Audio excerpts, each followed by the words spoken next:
vendredi de Pâques et prenez de la crème solaire parce qu'il va faire très chaud et très beau aujourd'hui jusqu'à 10h sur l'antenne d'Europe 1 et sur CNews jusqu'à 11h. L'anti-américanisme qui doit sans doute beaucoup à l'anti-trumpisme. C'est bien sûr l'anti-américanisme qui infuse les médias de France, commentateurs, observateurs, intellectuels, écrivains, artistes, ceux en tout cas à qui on donne la parole. Cet anti-américanisme ne me surprend plus, tant Panurge est le saint patron de tous ces gens-là. Tous contre Trump, et donc la règle. Avant que le pilote américain ne soit retrouvé, la plupart des éditorialistes voyaient dans le sort de ce pauvre soldat perdu en sol ennemi le symbole de l'échec de Trump. Manque de chance, si j'ose dire, pour ces Cassandres à la joie mauvaise. L'armée américaine a retrouvé ce héros de l'US Army. On peut critiquer, évidemment, Donald Trump. On peut regretter ses choix erratiques. J'entends le combat qu'il mène pour la défense de l'Occident et notamment l'injonction qu'il fait au peuple européen de défendre leur identité et leur histoire. Mais dans cette guerre contre l'Iran, comment peut-on préférer qu'il échoue plutôt qu'il conduise le régime des mollahs à quitter le pouvoir? Par quel étrange raisonnement les observateurs que, là encore, j'entends ici ou là, expliquent-ils que le problème, c'est Donald Trump et non cette théocratie sanguinaire qui impose depuis 47 ans à son peuple une vie sous la dictature. Il existe, hélas, des guerres justes. L'Iran représente ou représentait une menace nucléaire. Un désastre était possible. La destruction d'Israël était programmée et les attaques des pays alentours. Tous les recours diplomatiques n'ont servi à rien. Et malgré cela, le diable serait Donald Trump. Alors oui, je préfère Donald Trump à Ali Khamenei. J'ai parfois l'impression que cette évidence n'est pas partagée par les beaux esprits qui portent l'anti-américanisme en bandoulière, et se moquent bien du sort des Iraniens depuis 50 ans. Il est 9h. Alice Sommerer. Bonjour Pascal, bonjour à tous. L'Iran promet des représailles dévastatrices si Donald Trump met ses menaces à exécution. Donald Trump qui a de nouveau repoussé de 24 heures son ultimatum à l'Iran. Il est fixé désormais à demain 20h heure de Washington. Fin mars, le président américain qui exige notamment de Téhéran la réouverture du détroit d'Ormuz avait déjà repoussé de 10 jours son ultimatum qui aurait dû expirer aujourd'hui.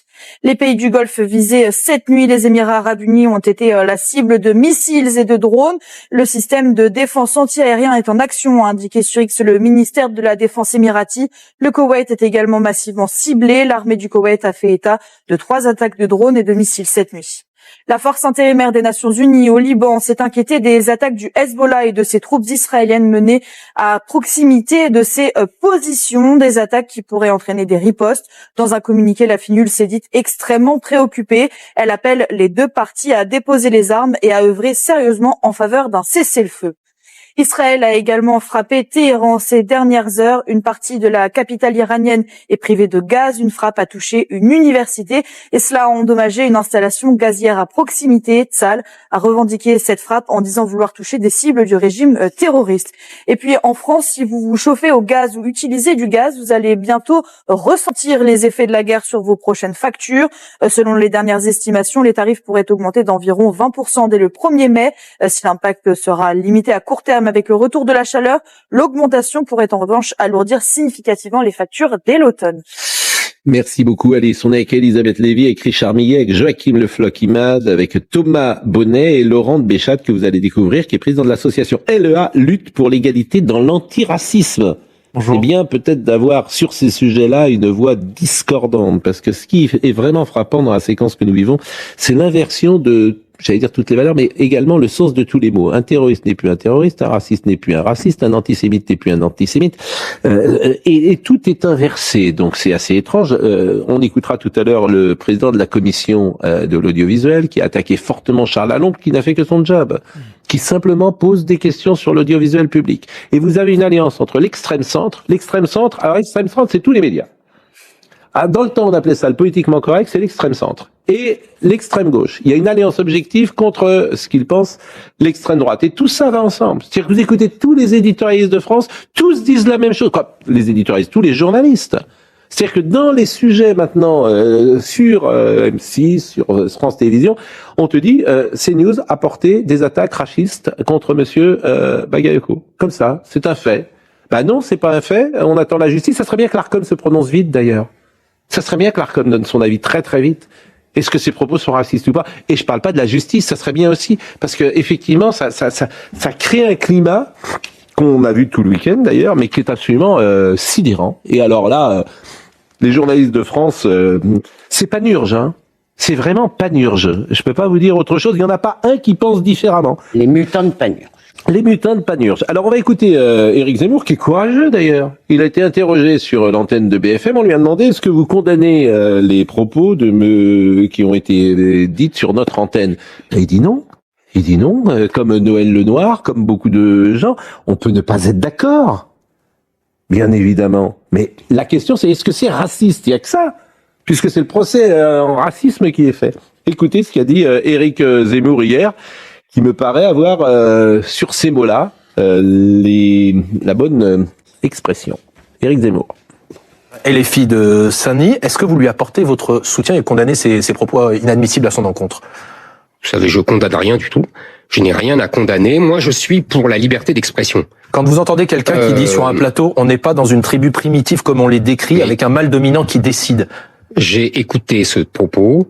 Il faut ne pas couper une phrase. Elle était au milieu d'un ensemble. Quand on en écoute l'ensemble, c'est des propos inadmissibles. Non, mais pourquoi inadmissibles? Écoutez, moi, je vais vous dire, il y a beaucoup de propos que je juge inadmissibles. Quand Monsieur Bagayoko parle, alors je sais que vous allez me dire que c'est pas vrai, etc., mais moi je l'ai entendu. Quand il dit que Saint-Denis c'est la ville des Noirs, moi je trouve ça inadmissible. Il n'a jamais dit ça. C'est pas vrai. Je l'ai entendu. Il n'a jamais dit ça. Bon, visiblement il l'a pas dit d'ailleurs, Monsieur Bagayoko. Donc c'est intéressant de voir ça. Mais j'en peux plus des petits télégraphistes d'Emmanuel Macron sur les plateaux de télévision. Mais c'est surtout. Je n'en peux plus. Je veux dire, ils sont tous, mais ils sont monomaniaques. Ah bah, donc ils sont tous là en train de répéter la bonne parole de l'extrême centre. Donc c'est la bande de Piranha qui a trouvé un morceau de viande et qui ne va pas le lâcher. La question, bon, écoutez, moi j'ai même pas envie de revenir sur cette manipulation, on en a déjà parlé, parce qu'il y a des phrases qui sont répétées sur les réseaux. Et je vous assure, dans ma famille, on me dit, mais franchement, on dit ça sur CNews, c'est dingue, on compare le maire de Saint-Denis à un singe qui n'est pas du tout vrai. Et ce qui m'inquiète en fait réellement, je crois que c'était aussi le sens de l'édito de Vincent Trémollet ce matin, c'est que ça marche. C'est-à-dire... Ça marchera pas. Alors, justement, ça marche dans l'espace, je vous assure. Laissez-moi finir mon Il va y avoir une surprise. Ils vont avoir, ça marche dans l'espace médiatique, mais ça ne marche pas ailleurs. Ça marche dans la France de gauche, ça marche dans la France macroniste, ça marche dans la France qui n'est pas ultra politisée, qui ne passe pas son temps à regarder ou à lire ou à s'intéresser à la politique. Enfin, vous avez un mensonge répété des milliers de fois. Oui. C'est très difficile d'en sortir. Peut-être que vous avez raison, j'espère que vous avez raison, mais franchement, moi, je suis très inquiet. Autre chose sur le mot mal dominant, et ça je prends à témoin à tous ceux qui nous écoutent régulièrement. J'ai passé mon temps à dire que Donald Trump était un mal dominant. J'ai passé mon temps à dire ça. Je peux pas dire bien. Mais je sais même pas. C'est la phrase de Aaron préférable et détestable. Oui, entre Donald Trump et Madame comment elle s'appelait, Kamala Harris.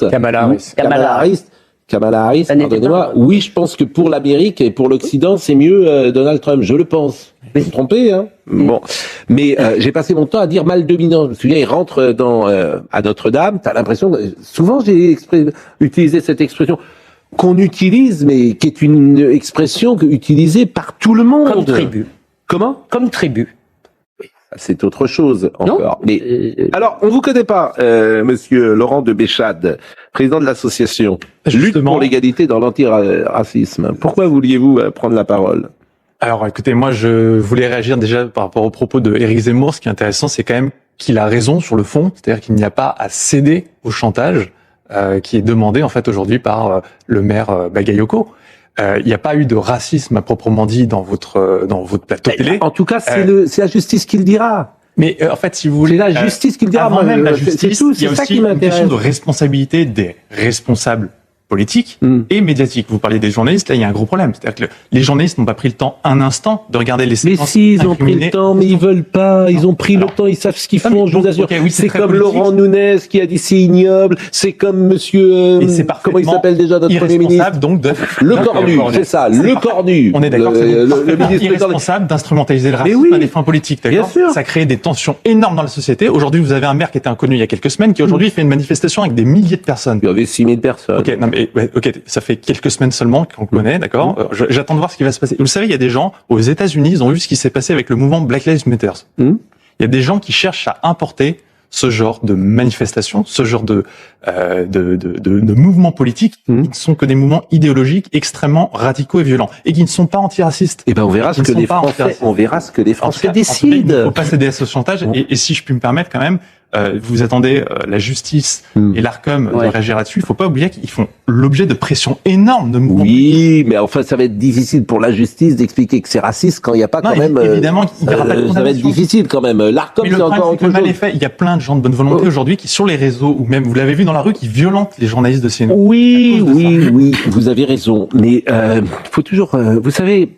Ces phénomènes sont assez longs et parfois ça peut être contre-productif. C'est contre-productif. Ça se retourne contre eux. Vous savez qu'attendez, SES Racisme et le PS a été hué. Mais justement, alors, ne spoilez pas, on va faire, c'est la première fois que vous venez, on va écouter tout ça et on va écouter ce qui s'est passé. D'ailleurs, on attend toujours la réaction du président de la République après que Laurent Nunez a expliqué que le chef de l'État voulait développer l'islam en France. Aux abonnés absents. C'est-à-dire que Monsieur Nunez est allé à la grande mosquée avec un ton, avec manifestement c'était son ami, le recteur, voilà. Il a eu un ton absolument assez étonnant. Il a expliqué, mais personne ne reprend ça. Ce week-end, vous avez il prête au président de la République de vouloir développer l'islam en France. Développer l'islam en France. Silence radio. Alors écoutons ce qui s'est dit effectivement à Saint-Denis, mais tout ça a un but, hein. L'extrême centre et l'extrême gauche ont un objectif en commun, d'empêcher le Rassemblement national de gagner les élections présidentielles. Voilà, c'est ça. Donc ils sont prêts à tout. Et l'extrême centre est prête à tout. D'ailleurs, on célèbre les 10 ans de En Marche aujourd'hui. On commémore peut-être plutôt. On commémore. Bon, voilà. Je sais pas si c'est une... Bon, En Marche. Voilà, on a vu vraiment ce bilan cataclysmique du président de la République. Alors, écoutons ce qui s'est dit à Saint-Denis ce samedi, parce que c'est intéressant d'écouter ce qui se dit. Par exemple, Nadège Abo-Mangoli, elle est députée de la France Insoumise. Écoutez ce qu'elle a dit. Le sujet, c'est cette République malade qui fabrique le racisme d'État, avec des ministres qui distillent des fake news contre Bali Bakayogo pour le mettre au pas, ils n'y arriveront pas. Avec un ministre de l'Intérieur qui veut dissoudre un collectif contre l'islamophobie, ils n'y arriveront pas. Avec des préfets qui sortent de leur rôle et qui viennent nous dire ce que nous avons le droit de dire ou pas, surtout lorsque cela concerne des policières qui touchent toujours les mêmes, les Noirs et les Arabes. Bon, racisme d'État, vous avez entendu, ils sont tous aux abonnés absents, hein, ça doit être Pâques. Laurent Nunez, il a réagi. Premier ministre, il a réagi. Il se fait insulter, traiter de racisme d'État, on les entend? Non. Elle est vice-présidente de l'Assemblée nationale. Hein. Et elle voit le pivet, par exemple, elle pourrait réagir. Non, mais c'est la Sainte Alliance contre le mal. Pardon. Ils ont une, un esprit de soumission. Thomas Bonnet, enfin, sur des mots comme ça, tu pourrais imaginer quand même que simplement les hommes politiques en place défendent la France. Ah non, ils sont à la pêche. Ils sont à la pêche, je sais pas, moi, t'es Premier ministre, t'entends ça, tu dis rien. Mais c'est ça. T'es ministre de l'Intérieur, t'entends ça, racisme d'État, tu dis rien. Tu laisses passer. Moi, je suis mais enfin, je veux dire, s'ils veulent pas défendre la France, qu'ils fassent autre chose. Mais c'est ça qui qu'ils aillent en week-end. C'est le plus frappant, parce que eux, LFI utilisent ces éléments de langage. Et bien sûr. Dire, on n'est pas très surpris, c'est dans la continuité de leur diatribe récente. Oui. En revanche, aucune réaction. Que le gouvernement, mais non seulement aucune réaction, mais même, vous l'avez dit, la semaine dernière, on a assisté au fait que, eh bien, ils se sont alliés, objectivement, sur cette question-là. Ils se sont alliés avec les éléments de langage de la France Insoumise. Et ça nous inquiète parce qu'effectivement, 2027 s'annonce, et ce que l'on voit arriver du climat politique de 2027 est assez inquiétant. inquiétant parce qu'on voit qu'en effet l'extrême centre, à défaut de pouvoir convaincre, va sans doute essayer de se raccrocher à ce qu'ils peuvent. Bon, l'extrême centre, on appelait ça le politiquement correct, jadis, c'est quasiment des mots voisins, mais moi je suis vraiment étonné, je le répète, qu'il n'y ait pas une personnalité politique en place qui réagisse à ça. Elle est vice-présidente de l'Assemblée nationale. Madame Braun-Pivet doit être en vacances, en week-end, tous ces gens-là doivent être un peu à droite, à gauche. Oui, après, mais bien sûr, ils préfèrent parler de Charles Aloncle et de CNews. Mais la France, ils en ont rien à faire. Rien à faire. T'as juste une vice-présidente de l'Assemblée nationale qui te parle racisme d'État en France, pas de réaction. Pas de réaction. Mais alors, pour mouliner contre CNews, ça, ils sont très forts. Manon Montmireille, elle est également, on va l'entendre avec, je crois, monsieur Coquerel. Écoutons-les tous les deux ce qu'ils disent. Alors eux, ils sont sur le maréchal Pétain. Le fait d'être racisé dès notre naissance, sur la base d'un imaginaire collectif qui nous condamne à un statut d'infériorité, toujours relégué à la périphérie de l'universalité et de l'humanité. Et parce que nous dénonçons ça, nous sommes attaqués, voire même traités de racistes. Il y a les propos de nos ennemis idéologiques, à savoir les réactionnaires, les anti-révolutionnaires comme la droite de Bruno Retailleau. Le 4 avril, la France antiraciste est de retour. C'est le début d'une réponse à leur monde. Ce monde, ça a été dit tout à l'heure, que résume Retailleau. La nouvelle France de Jean-Luc Mélenchon, dit-il, ce n'est pas notre France, heureusement. Lui, c'est la France de Moroise, c'est la France de Pétain, c'est la France des Français de papier, c'est la France du droit du sang. La nouvelle France, elle n'est pas séparatiste, elle est généreuse, elle a vocation à unir le peuple, à le dynamiser, parce que nous sommes partageux, nous. Notre France est ici, la République c'est nous. Bon, la France de Maurois. Alors il n'y a pas de Maurois. Alors où il parle de Pierre Maurois, ou plus sérieusement, je pense qu'il parle de Maurras, Charles Maurras. Mais c'est des incultes. Il sait même pas de quoi il parle. Quel rapport entre Pétain et Bruno Retailleau. Bon.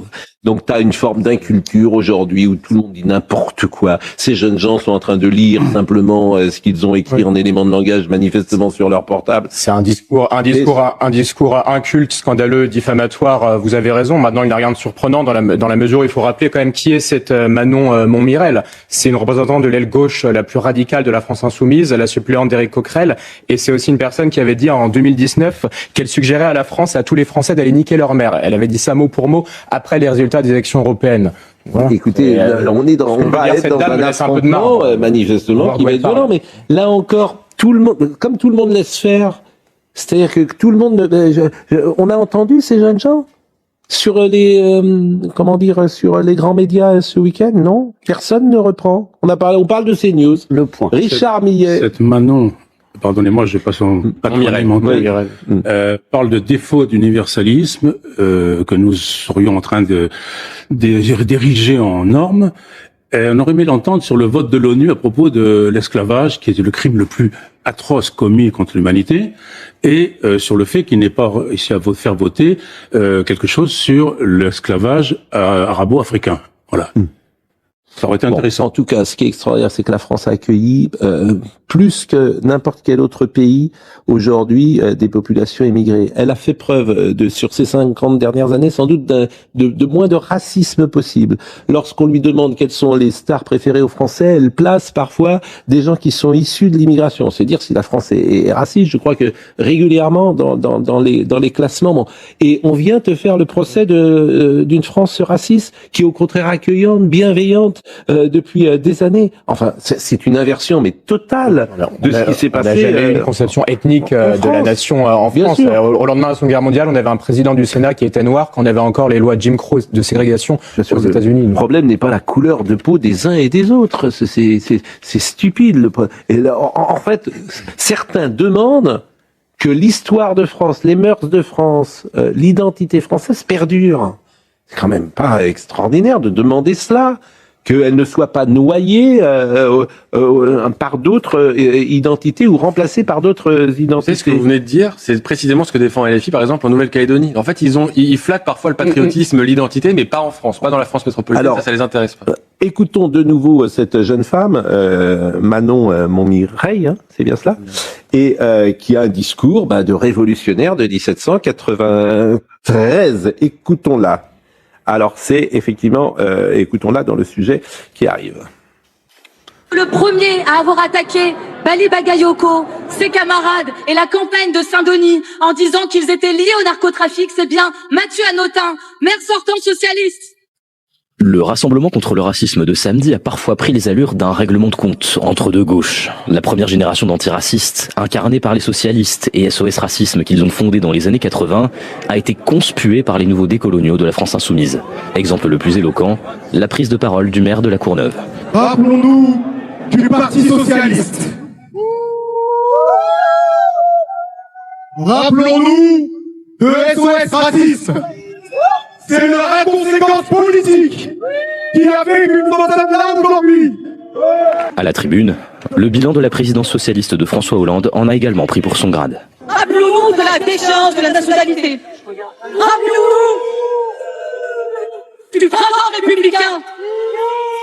Enfin, le maire dionysien Bali Bagayoko a enfoncé le clou en accusant les dinosaures de la gauche de faire monter l'extrême droite et en les appelant à la repentance, alors même que des bataillons du PS étaient présents dans la foule.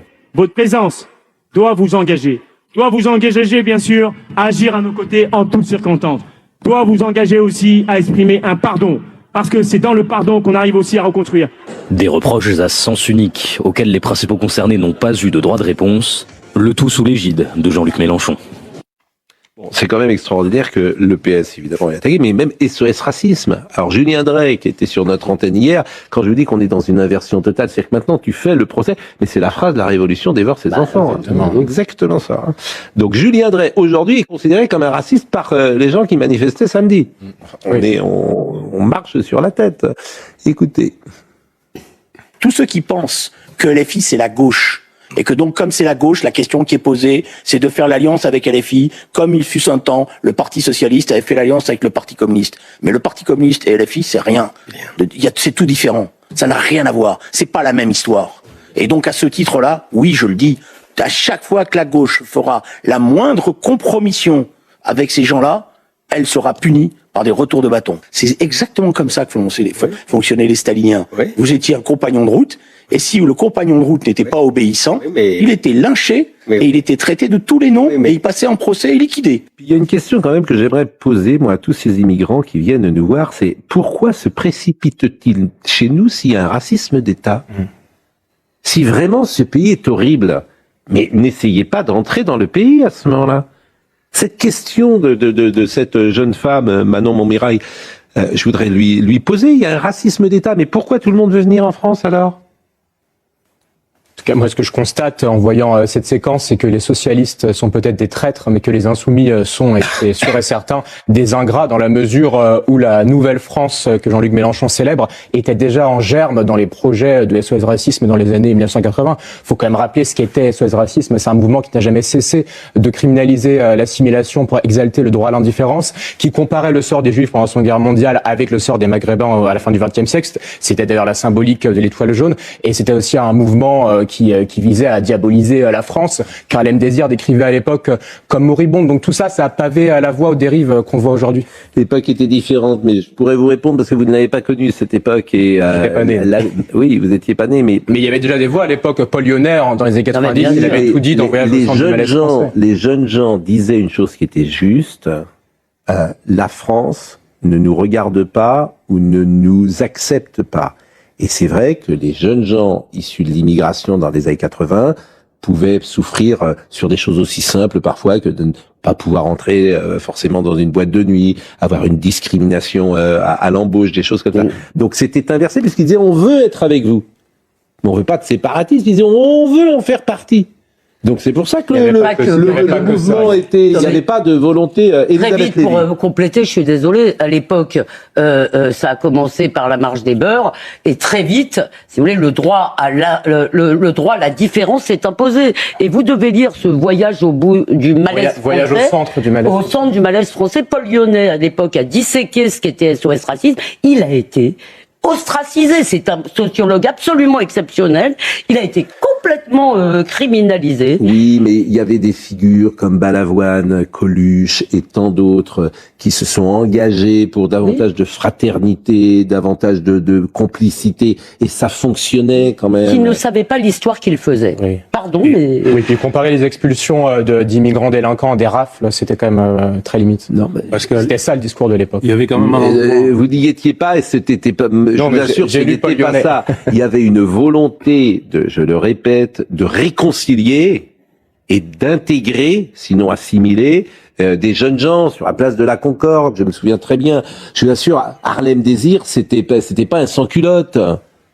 C'était pas un révolutionnaire de 93. Et Julien Drey non plus. À l'époque, moi, j'étais professeur dans mon banlieue et je n'ai jamais vu de l'élève rejeté parce qu'il était noir, musulman ou asiatique. Je n'ai jamais vu ça. Bien au contraire, c'était un organisme, j'ai pas le mot là, qui assimilait. Il voulait assimiler. Oui, mais il n'empêche que dans la vie de tous les jours, il pouvait exister des marques de racisme. C'est ça que je veux dire. Sans doute. Il pouvait exister. Oui, mais le discours de l'éducation nationale... Il y avait un film qui s'appelait Dupont-la-Joie, qui avait d'ailleurs... assimilation. Intéressant, ça. Mais Dupont-la-Joie, oui, c'était parce que ça existait, je veux dire. Mais enfin, ça a été une façon de... Non, mais... Il y avait les ratonnades ont existé. Ça a été une façon de criminaliser la France, Dupont-la-Joie, quand même. De dépeindre tous les Français en beaufs racistes. Pas tous les Français, certains Français. Ce qui est sûr, c'est qu'en 2025, l'antiracisme n'est pas le même que l'antiracisme des années 80. Et aujourd'hui, ce qui manque cruellement, et le gros problème, c'est qu'il n'y a plus d'antiracisme universaliste. C'est-à-dire un antiracisme qui combat toutes les formes de racisme, qui ne fait pas de hiérarchisation et qui n'est pas en concurrence victimaire constamment. Et ben voilà, vous avez exprimé avec beaucoup plus de précision ce que j'ai dit. Exactement. Il y a ce communautarisme n'existait pas de cette manière-là. Il n'y a plus d'éducation nationale non plus. Bon, il n'y a plus rien. Donc, mais il y a la pub. La seule chose qui reste, c'est la pub. Voilà. Et heureusement qu'elle est là. Bon, à tout de suite. Que vous-même, on ne vous donne pas la possibilité d'exprimer le point de vue qui est le vôtre. Somaya Labidi nous rappelle les titres. Bonjour. Bonjour Pascal et bonjour à tous. Au 38e jour du conflit, l'Iran met en garde contre de possibles crimes de guerre après des menaces de Donald Trump de viser prochainement des infrastructures dans le civil dans le pays si les mollahs ne rouvrent pas le détroit d'Ormuz d'ici demain. En France, 2 adolescents qui venaient d'être placés sous contrôle judiciaire jeudi pour avoir saccagé l'hôtel de ville de Fresnes dans le Val-de-Marne ont été à nouveau placés en garde à vue vendredi soir, peu après avoir attaqué une patrouille de police. Et puis les restaurateurs vont debout contre la proposition de loi du gouvernement qui permettra d'ici cet été à tous les salariés d'utiliser leur ticket restaurant le dimanche, mais aussi de pérenniser leur usage en grande surface. La profession se dit prête à les boycotter si le texte est adopté. Merci Somaya. Alors l'accusation raciste, elle est faite pour empêcher et disqualifier, empêcher de parler, puis parfois disqualifier. C'est-à-dire que on le voit avec Monsieur Bagayoko, on peut émettre des doutes sur sa politique, sur c'est quelqu'un de la France insoumise qui a pris des positions antisémites.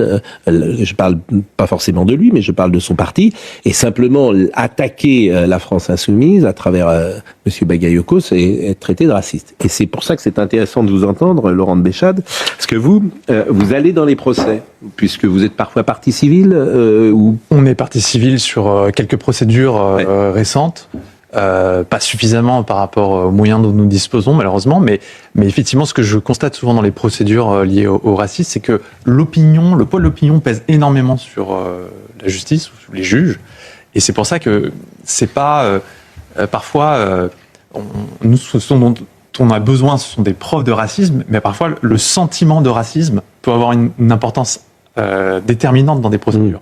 Et même par rapport à la polémique de Monsieur Bagayoko, ce qui est intéressant, c'est qu'il n'y a pas de preuve de racisme dans les propos qui ont été tenus sur l'antenne, mais que le sentiment de racisme, en tout cas qui a été perçu, qui a été communiqué par les médias, par les associations... Et instrumentalisé. Complètement instrumentalisé. Ce sentiment de racisme... a quasiment créé le racisme. Aujourd'hui, vous faites les frais, en fait. Et cette instrumentalisation du racisme, elle est constante. Moi, c'est quelque chose que je dénonce beaucoup. Donc, c'est-à-dire que je dénonce aussi la mécanique qui est employée par d'autres associations. On parlait des SOS racistes plus tôt.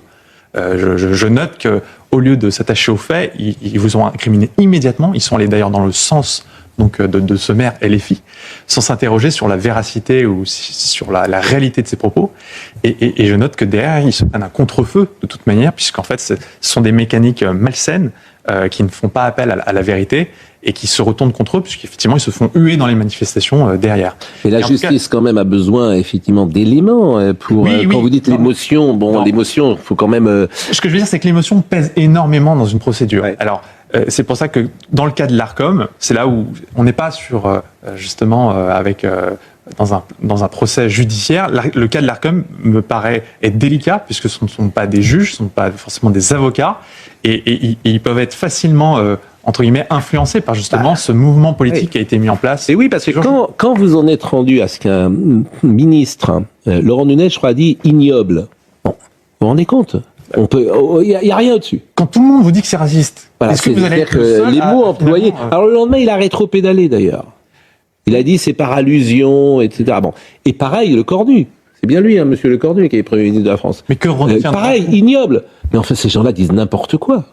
C'est-à-dire que la parole, si ça c'est ignoble, c'est-à-dire qu'il n'y a même plus aucune nuance. Si tout est raciste, rien n'est raciste en fait. Exactement. Et ça, quand même, les uns et les autres peuvent s'en rendre compte. C'est pour ça que ce serait intéressant que la justice...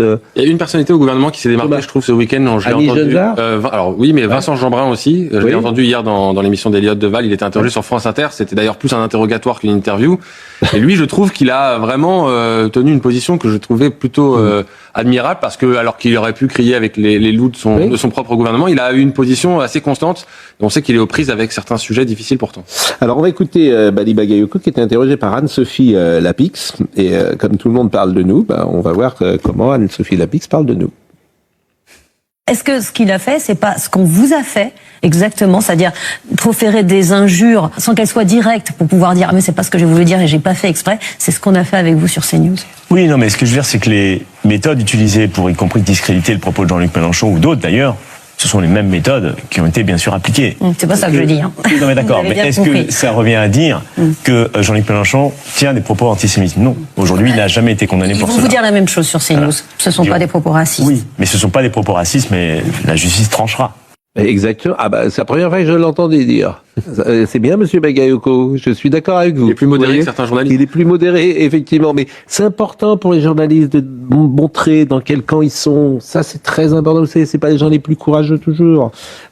Écoutons, faut-il fermer CNews? Puisque c'est la question qui est posée à chaque interlocuteur par nos excellents confrères. Bah oui. C'est un marronnier maintenant. Oui, c'est un marronnier. Écoutez sa réponse. La justice tranchera, mais vous voulez aller plus loin, vous voulez que l'Arcom ferme CNews. Alors, pourquoi? Parce que, vous savez, les élus de LFI ont continué à aller sur CNews parce qu'ils estiment qu'il y a des gens à récupérer, qu'il y a un public à rencontrer. Vous voulez mettre un mur fini? Non, moi je tiens les deux. Je tiens à la fois parce que j'ai eu l'occasion d'aller sur les plateaux CNews. Donc moi je considère que partout où l'extrême droite se trouve, nous devons les affronter yeux dans les yeux. Alors pourquoi la fermer? Et la deuxième chose, c'est aussi d'aller dans un message qui est un message radical, qui permet ensuite d'ouvrir une autre porte. C'est-à-dire que l'idée de dire que je souhaite la fermeture de CNews, chacun comprendra que c'est pas Bali Bagayoko du haut de son petit pouvoir qui va pouvoir le faire. En revanche, et pourtant, c'est une injonction à l'Arcom qui pourtant a déjà fermé une chaîne. On peut pas dire, on va l'accuser de mollesse. J'ai l'intime conviction que l'Arcom, en fin de compte, ne réagit pas essentiellement aux injonctions de Bali Bagayoko. Donc, ils feront leurs enquêtes, tout ça. Mais l'idée, c'est de dire qu'on atteint une gravité. Heureusement. C'est pour ça que je dis que l'objectif de mon propos est évidemment de figer, en fait, le regard sur ce qui s'est passé et obliger celles et ceux qui sont en responsabilité d'agir, y compris l'Arcom. Il y a des gens à récupérer. C'est l'expression, donc je remercie s'il y a des gens qui nous écoutent qui sont à récupérer, donc ils sont récupérables. Tout le monde n'est pas irrécupérable. À soigner. Il y a des gens à récupérer. Madame, messieurs, vous qui nous regardez, vous êtes quelques-uns, il y en a beaucoup qui sont irrécupérables, soyez clairs, mais il y en a quand même peut-être qui regardent ces news et comme ça, comme c'est le lundi de Pâques, qui sont venus la première fois, ils disent tiens, je vais quand même aller voir cette chaîne telle qu'on me l'a dit et me faire mon propre opinion. Donc, non, mais c'est le climat dans lequel on est. Monsieur Le Cornu, il y a une présomption d'innocence normalement, puisque la justice est saisie, semble-t-il. Oui. Donc il se prononce allègrement. Ah oui, non, alors là, je piétine tout. C'est exactement comme le président après le. Mais en fait, après Naël. Exactement. J'ai condamné d'homme. En fait, pour les mêmes raisons. En fait, pour les mêmes raisons. C'est-à-dire que Monsieur Le Cornu, il pense à son job de dans un an. Bon, a priori, ça s'arrête. Simplement, il y a une présidentielle qui se met en place. Donc lui, comme il sait faire que ça, il se dit, je veux bien être ministre encore, et peut-être même pense-t-il, pourquoi pas être président, ou en tout cas être candidat, tout est possible. Donc, effectivement, il faut que l'extrême centre gagne. Moi, je vous le dis, le candidat de l'extrême centre, ce sera Édouard Philippe. Ils seront tous d'accord avec lui. Tous d'accord, ils vont tous se mettre d'accord. Édouard Philippe. Mais vous lui prêtez des motivations. Il est peut-être tout à fait convaincu de ce qu'il dit. Mais il est convaincu de rien du tout. Il était à l'UMP, il disait le contraire. Arrêtez. Je veux dire, il était avec Bruno Retailleau. Il est convaincu. C'est le vent qui tourne. C'est des girouettes. Les arrières si vous voulez que je dise, bien sûr. Mais moi, écoutez, vous avez confiance en ce que dit Monsieur non, j'essayais juste de vous dire. Il vient de l'UMP. C'est pas ça que je. Il vient de l'UMP. Oui. Donc, j'essayais juste de vous dire. Et il finit chez Emmanuel Macron. Non, mais peut-être que vous avez raison, mais qu'en fait, ses motivations. Il y a de plus en plus d'ailleurs. Je veux dire, le regard. Moi, je ne sais pas si c'est ça ses motivations, mais par contre, je vois ce qu'il fait. Qu'est-ce qu'il fait? Vous voulez qu'on parle de la PPE? Oui. Par exemple. Sur CNews, en un mot, c'est quand même très intéressant de noter la dérive illibérale d'une certaine gauche qui nous a expliqué quand même pendant des décennies qu'il ne fallait pas interdire et qui aujourd'hui ne jure que par la censure. Pourquoi? Tout simplement parce qu'elle a perdu la bataille du récit. Alors, autre chose, Jordan Florentin est journaliste. Bon, d'abord, il est courageux. Parce que, aller témoigner à Saint-Denis avec sa caméra, il est courageux. Il a failli, ça a failli mal se terminer. Pas un mot nulle part. Le syndicat des journalistes, Reporters sans frontières. En fait, tout ça est légitimé. Comme c'est un journaliste de CNews via Frontières, on peut lui taper dessus, on pourrait même peut-être faire davantage. Personne ne dit rien. Il y a eu un mot hier dans les grands médias? Non. C'est formidable. Il y a un mot du ministre de la Culture, Madame Pégard, qui devrait défendre des journalistes? Non. S'en fout. Ça serait un journaliste de l'Humanité qui aurait été maltraité, pourquoi pas, dans un meeting du Rassemblement National. Là, tout le monde ferait son petit tweet. Mais ces gens-là sont... Mais je vous dis, je pense que tout ça peut être contre-productif. Donc, voyez la séquence avec Jordan Florentin, qui s'est fait insulter, qui s'est fait, maltraiter, et tout cela aux yeux de tous, à chaque personne en France. Ouais, presque ça. Pardon, s'il vous plaît, touchez pas la caméra. S'il vous plaît. Allez, pas discuter, mais tu dis ça. Non, il n'y a pas de discuter. Rassemblement. Pas de facho chez nous. On veut pas de frontières à Saint-Denis, là. Allez, casse-toi.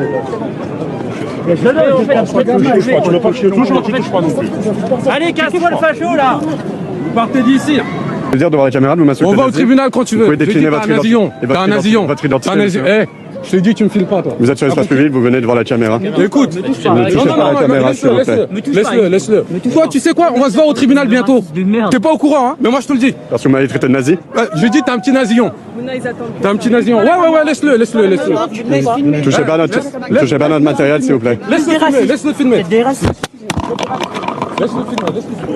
Vous ne touchez pas notre matériel, monsieur. Monsieur, c'est bon, c'est là. Non, c'est pas bon. Non. Je me fais traiter de singe par ces gens. Non, ça va pas se passer comme ça. Mais le monsieur, par exemple, qui interpelle Jordan, mais moi je l'invite sur le plateau, s'il veut. Je lui dis pourquoi vous le traitez de nazillon et puis on discute. Je pense que vous aurez du mal à faire une discussion avec ce profil. Mais moi je parle à tout le monde. Il y a beaucoup de gens qui ne veulent pas nous parler, mais il faut parler à tout le monde en fait. Non, mais Monsieur Bagayoko, on l'invite. Ah non, on parle pas raciste. Bon. Non, mais alors la distinction de Monsieur Bagayoko est quelqu'un de très intelligent qui se sert de manière parfaitement consciente des questions de racisme à son profit. Ce monsieur-là, c'est un militant de base qui est extrêmement agressif. À mon avis, il n'y a pas. Alors vous voyez la phrase que vous venez de dire. Je me demande si elle n'est pas considérée comme raciste. Si elle ne peut pas être instrumentalisée comme raciste. Précisément. Là, il faut vraiment beaucoup d'instruments. Et alors là, je fais juste une parenthèse, parce que Julien Drey a dit quelque chose chez nous très très juste. Il faut que tous les acteurs d'ailleurs de la vie publique anticipent l'instrumentalisation possible des propos. Et qu'ils soient effectivement, c'est pas très agréable, mais qu'ils, soient vigilants à ne pas laisser passer certaines choses qui pourraient être instrumentalisées. Exemple, ce que vous venez de dire. C'est-à-dire, ce que vous venez de dire, ça serait, on pourrait considérer qu'il instrumentalise le racisme à son profit. On pourrait considérer, dans une sorte de folie perverse, aujourd'hui, et ça, je trouve que Julien Drey a eu raison. Il n'y aura aucune instrumentalisation, puisque c'est vrai, cette personne est en train de créer une sorte de mouvement antiraciste politique. D'ailleurs, c'est ce que LFI préconise très souvent. LFI est un mouvement antifasciste, antiraciste. C'est leur projet. Il n'y a plus de projet social. Vous le comprenez bien. Mais Richard Millet. Je voudrais juste faire une parenthèse, Pascal. Je trouve que c'était assez sidérant de voir cette scène se dérouler sur le fond de la vieille basilique qui veille ou qui ne veille plus, je sais pas. En tout cas, voilà. Non, mais vous avez parfaitement raison. Il y avait la base. Ça vous fait rire. Non, mais ça, c'est pas raciste. C'est pas raciste. Non, c'est pas raciste. Ouais. Bon, ça, de la nécropole des rois à la capitale de la Nouvelle-France. Écoutez, voilà. Bon, je fais cette émission depuis 10 ans. J'ai pas une plainte contre le racisme. J'ai jamais été condamné nulle part. Il n'y a même pas une plainte. On te fait des. C'est d'ailleurs infamant. Je trouve ça extraordinaire. Thomas Bonnet, je voulais réagir par rapport à Bali Bagayoko, parce que c'est vrai, c'est quelqu'un de très fort politiquement, qui a un sens politique très très aiguisé, qui joue très bien avec la séquence. Alors effectivement, dire instrumentaliser ça, c'est peut-être un peu trop fort, mais quand même, on constate dans les questions qui ont été posées hier qu'on en arrive au point où Madame Lapix demande à Bali Bagayoko s'il va être candidat à l'élection présidentielle. Il a été élu il y a 3 semaines à Saint-Denis par 13 000 électeurs. Et à votre avis, pourquoi ? Une ville de 150 000 habitants. Et à votre avis, pourquoi ? Parce qu'ils veulent en faire un symbole. Je pense que c'est aussi ça l'idée. Alors que la France insoumise face de une forme de récupération politique, là encore, je peux le comprendre, on l'imaginait d'avance, mais que ce soit utilisé de la même manière par d'autres acteurs du débat public, c'est plus étonnant. Écoutez, peut-être... elle a dit que c'était notre Barack Obama, c'est cela ? Elle a soumis cette comparaison, qu'il a lui-même balayé, je crois. Écoutez, oui, parce que Barack Obama... est très très à droite pour ce que je veux dire, c'est pas le même programme. C'est pas tout à fait le même programme. Très à droite. Bon, écoutez Eva Duparc, qui était journaliste à Frontières et qui était sur le plateau de CNews et qui a raconté également ce qui s'est passé puisqu'elle était sur place, également elle très courageuse. Ces personnes ont tout de suite repéré Jordan Florentin, puisque bien évidemment il est quand même assez connu du public maintenant. Il a tenu une 30aine de minutes, puis après s'est fait très rapidement prendre à partie, insulter, le matériel cassé et j'en passe. Moi, avec ma cadreuse, j'ai pu rester un peu plus longtemps, on va dire, une 30aine de minutes en plus. On a pu interroger quelques personnes, en tout cas celles qui acceptaient de nous répondre. Très vite d'ailleurs, les personnes qui acceptaient de nous répondre étaient traités à leur tour de collabos, j'en passe, c'est-à-dire qu'ils disaient comment vous pouvez accepter de répondre à un média raciste comme ça. Donc ça a duré quelques temps, c'était quand même calme, on va dire, au début, puis d'un coup 2 femmes se sont... La liberté d'expression, et moi je trouve ça extrêmement condamnable en tant que président d'une association antiraciste. Et je m'insurge aujourd'hui aussi d'une chose, c'est que le silence des autres associations vis-à-vis de ça, finalement, c'est aussi une prise de position. Si on ne dénonce pas les dérives des autres associations, je veux dire... Mais j'entends bien, mais vous, votre exemple, il est intéressant, vous serez invité nulle part. On est minoritaire, déjà, sur le positionnement qui est le nôtre, on est totalement minoritaire. Nous ne sommes pas très invités, je ne veux pas vous le cacher. Moi, je suis pas là pour tomber dans la victimisation, c'est pas trop mon genre, mais je peux vous le constater, ça fait 8 ans que notre association existe. J'ai pas l'impression que les prises de position qu'on a sont communes et elles mériteraient peut-être d'être dans le cadre d'échanges de débats. C'est rarement le cas. Voilà. Après, je suis pas là pour me plaindre, c'est pas ça le sujet. Là, j'ai envie de vous parler justement des vraies victimes de racisme et par contre des dérives dans l'antiracisme qui décrédibilisent l'ensemble de l'antiracisme.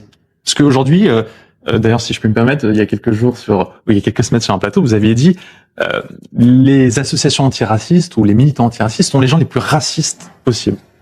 Et d'une certaine manière, c'est une formule un petit peu simple et rapide, mais d'une certaine manière, je peux comprendre, puisqu'en fait, sur chaque polémique ou sur chaque élément dans lequel il n'y a pas de fait fondé et réel, eh bien, derrière, il y a des gens qui instrumentalisent. Oui. Je parlais de l'assignation à résidence identitaire. Bon. En tout cas, écoutez, moi, je vous ai invité parce que j'ai vu ce week-end passer votre prise de position sur les réseaux. Vous êtes président de l'association en lutte pour l'égalité dans l'antiracisme.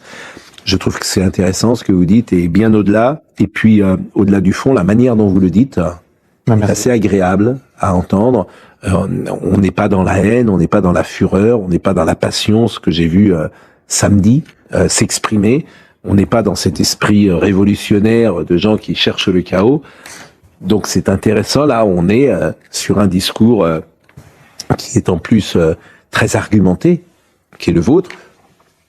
Mais qui n'est pas majoritaire. Qu'on peut contester comme tout, mais je trouve que dans la forme, c'est agréable de vous écouter. Et la forme, C'est comment la phrase? La forme, c'est le fond qui remonte à la surface. C'est bien cela, monsieur Millet? Bon. Vous avez entendu le carillon d'Europe 1, et alors, c'est un jour important. D'abord, je vous félicite de travailler un lundi de Pâques. Ah bah bien sûr, évidemment, fidèle au poste. Est-ce que vous savez à quoi correspond le lundi de Pâques sur le plan religieux? Rien. Bien sûr, c'est la résurrection du Christ. Non, il est ressuscité hier. Il est ressuscité le 3e jour, chers camarades. Et donc ça correspond à rien. Le lundi de Pâques ne correspond à rien sur le plan religieux.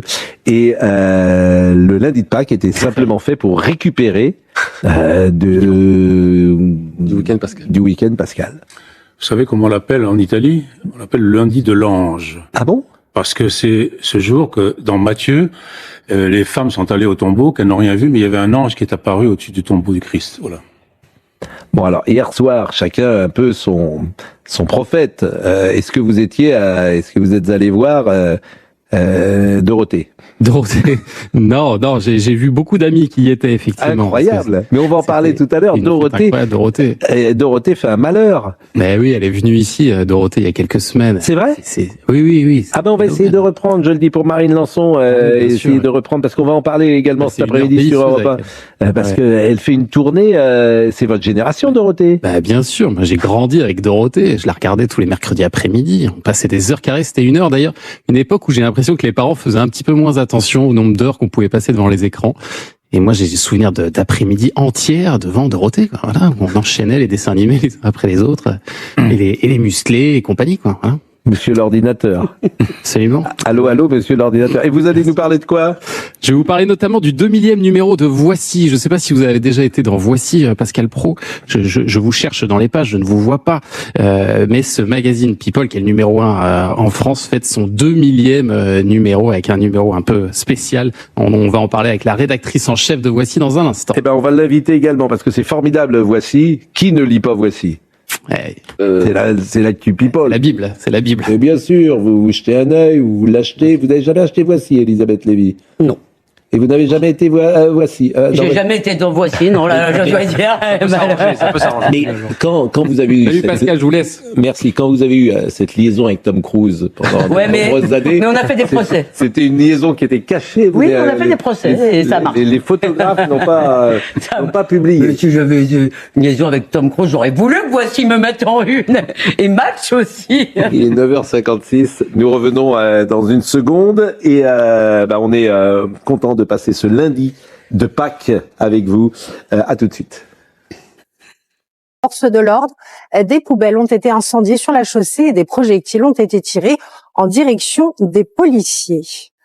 Au 38e jour de guerre, l'Iran poursuit ses frappes en direction d'Israël. Après avoir ciblé la ville d'Haïfa, le régime des Mollahs multiplie les tirs sur Tel Aviv, comme vous pouvez le constater sur ces images. Des tirs interceptés par le dôme de fer, mais dont les débris font de nombreux dégâts. Et puis alors que tous les regards sont tournés vers le Moyen-Orient, au moins 3 personnes, dont un enfant, ont été tuées dans une attaque russe contre la ville d'Odessa, dans le sud de l'Ukraine. Une frappe qui a touché des immeubles d'habitation, qui a aussi fait 10 blessés, dont 2 graves. Merci beaucoup, Somaya. On va donc terminer le chapitre français avant d'évoquer la guerre et l'international et ce qui se passe évidemment en Iran. Mais on revient sur ce qu'avait dit Monsieur Nunez à la Grande Mosquée. C'était le 12 mars. La Grande Mosquée de Paris a organisé la 5e édition de son Iftar des ambassadeurs en présence de Laurent Nunez. Et puis il y a cette phrase qui ne passe nulle part d'ailleurs. C'est quand même extraordinaire. Vous avez un ministre de l'Intérieur qui dit: le président de la République souhaite développer l'islam en France. Personne n'en parle. Enfin, ça vous étonne pas, quand même, je vous assure. Ou c'est nous, ou c'est moi qui n'a pas la bonne analyse, ou c'est l'ensemble de la presse. Pour moi, il y a 2 hypothèses. J'avoue, je n'exclus pas l'erreur de langage. Je n'exclus pas le fait qu'ils disent qu'ils veulent développer l'image, parce qu'ils parlent de l'image. Eh ben, qu'ils le disent. Peut-être qu'ils disent ça, je n'exclus pas. Mais en effet, qu'ils précisent ses propos, ce serait intéressant. Ça peut être l'islam de France. Attention. Mais qu'ils le disent, peu importe. Alors, réécoutons, c'est non pas tout ce qu'a dit Monsieur Nunez l'autre jour, mais réécoutons simplement ces 7 secondes-là. Le président de la République souhaite développer l'islam en France. Et tu sais, mon cher Chels, combien le président de la République est attaché à développer, à mieux faire connaître l'islam. Il est attaché à développer l'islam, à mieux le faire connaître. Mieux faire connaître. C'est la promotion d'une religion. Donc, oui. C'est la promotion, donc le président de la République est le VRP de l'islam. C'est ce que nous dit Monsieur Nunez. Oui, ce qu'il a dit. Qu'on comprend, c'est autre chose. Je ne dis pas, c'est pas moi qui le dis, c'est Monsieur Nunez. Bon.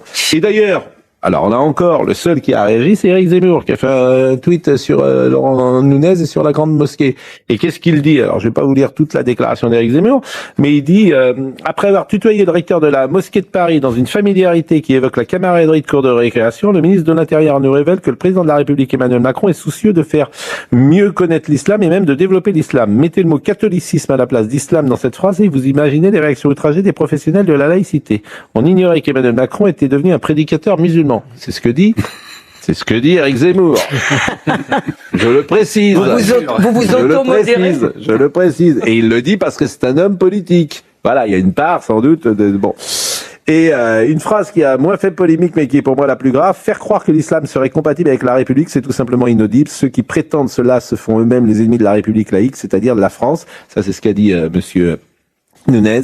Donc, et Monsieur Zemmour de continuer, ce n'est plus l'islam qui pose problème, mais ceux qui croient que l'islam pose problème. Inversion accusatoire qui fait de Nunez l'idiot utile de la Nouvelle-France, le dhimmi en chef, mais il est ministre de l'Intérieur. Sa phrase est donc une menace dangereuse.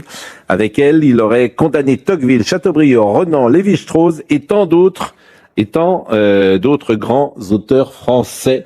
Je répète donc tranquillement pour le ministre de l'Intérieur, l'islam est incompatible avec la République française. La République française, c'est liberté, égalité, fraternité. L'islam, c'est soumission absolue. Bon, c'est le texte d'Éric Zemmour, évidemment. Ce n'est pas le mien, mais on peut entendre ce qu'il dit. Elisabeth, ça fait 40 ans 30 ans, disons, 20 que ça dure, c'est-à-dire que tous ceux qui dénoncent l'islamisation et l'évolution de l'islam, parce que le problème, c'est que les expressions peut-être majoritaires ou fortement minoritaires de l'islam deviennent problématiques. Elles ne le sont pas toutes. Il y a des expressions de l'islam qui sont tout à fait, qui ne posent aucun problème. Et le fait de dénoncer cette évolution de l'islam est devenu, vous faites traiter d'islamophobe, de fasciste, parce que dit Monsieur Nunez, en fait, je crois comprendre, et j'arrête tout de suite. Il dit qu'il faut faire la promotion de l'islam. J'ai l'impression que c'est une question d'image. Il faut ripolliner l'image de l'islam parce que ce serait un problème. Si vous voulez, ce qui est un problème, c'est pas certaines expressions, certaines pratiques de l'islam, c'est la mauvaise image à cause de qui vous savez. Joachim Le Floch-Imad. Oui, il y a un problème de confusion des ordres dans cette histoire. On n'attend pas du ministre de l'Intérieur qui nous explique ce qu'est l'islam et qui nous donne sa lecture. Il n'est pas théologien jusqu'à preuve du contraire. Il est là pour faire appliquer la loi, ce qu'il ne fait pas en l'occurrence. Parce que le principe de laïcité dans tout ça, on l'oublie. Bon, en tout cas, il venait souvent sur CNews. J'ai l'impression qu'il va moins venir maintenant. Je ne sais pas pourquoi, mais j'ai l'impression qu'il est bienvenu. S'il veut venir sur ce plateau, lui aussi, il peut venir. Beaucoup de gens sont bienvenus. Le patron du renseignement, il sait trop bien ce que peut engendrer l'islamisme en France. Je peux pas croire qu'il est à bord de posture politique seulement, mais c'est étonnant. Il est sur ordre et son patron, c'est Emmanuel Macron. Quand vous comprenez cela, c'est aussi simple. Il était avec Bruno Retailleau avant. Il détricote tout ce que fait Bruno Retailleau. Emmanuel Macron détricote tout ce que fait Bruno Retailleau. Ils vont virer des préfets dans ces prochaines heures. Il y a également vous avez lu le papier du journal de dimanche hier, où effectivement des préfets, on leur explique que ça marche trop bien, les circulaires Retailleau. Donc, faut un peu ouvrir les vannes pour faire rentrer un peu plus d'immigration. C'est bien cela. Ça a été démenti par l'entourage de Laurent Nunez. Bon, oui, ça c'est sûr qu'ils vont le démentir. En revanche, il y a une information qui est passée un peu inaperçue. Il a donné une interview à Ouest France ce week-end, Laurent Nunez, et il dit vouloir faciliter, par exemple, et réduire les délais pour l'octroi des titres de séjour. Alors, vous voyez, la politique qu'il met en place, en effet, est plutôt favorable à l'immigration, même si ceux qui travaillent ont le droit à un titre de séjour, et ça, c'est normal. C'est foutu. Richard Millet, et après on parle de la guerre. Je pensais que l'islamophobie prétendue est à mettre sur le même plan que ce qu'on a dit tout à l'heure à propos de l'antiracisme. Tout à fait. C'est le même processus de terreur. C'est le racisme anti-musulman. Sauf que c'est pas idéal. Laurent de Béchade, alors je vous présente à chaque fois parce que les gens ne vous connaissent peut-être pas. Vous êtes président de l'association LEA, Lutte pour l'égalité dans l'antiracisme. C'est la première fois que vous venez sur ce plateau et je pense que c'est pas la dernière parce que ce que vous dites est vraiment très intéressant. L'accusation d'islamophobie, déjà qu'il y a un terme qu'on peut critiquer en tant que tel, puisqu'il faut parler d'actes anti-musulmans, de racisme anti-musulman, même si c'est pas tout à fait propre, ça peut se comprendre. Ce qu'il faut condamner, ce sont les actes qui visent les personnes musulmanes, d'accord. Par contre, critiquer une religion est tout à fait autorisé en France, et c'est pour ça que le terme d'islamophobie est un terme fourre-tout qu'il faut condamner et qui est un terme de manipulation. Et accuser quelqu'un d'islamophobie, c'est l'équivalent de l'accusation de racisme. C'est pour ostratiser, c'est pour justement faire taire une personne. Donc c'est très dangereux. Si je puis me permettre, sur la même conférence, il me semble qu'il y avait eu aussi des propos sur les voilements des petites filles. Vous en aviez parlé sur ça. Ah oui, voilà. Bon, très bien. Voilà. Je veux dire, c'est que voilà, il y a effectivement de promotion d'une religion, alors que pour d'autres religions, évidemment, ça n'a jamais été le cas. Et je pense qu'effectivement, on sort du cadre, en tout cas, comme vous le disiez très justement, du cadre de l'autorité de l'État. C'est pas à nos responsables politiques de faire la promotion de nos religions. Ils peuvent combattre, par contre, effectivement, les actes de haine qui visent les chrétiens, les juifs, les musulmans.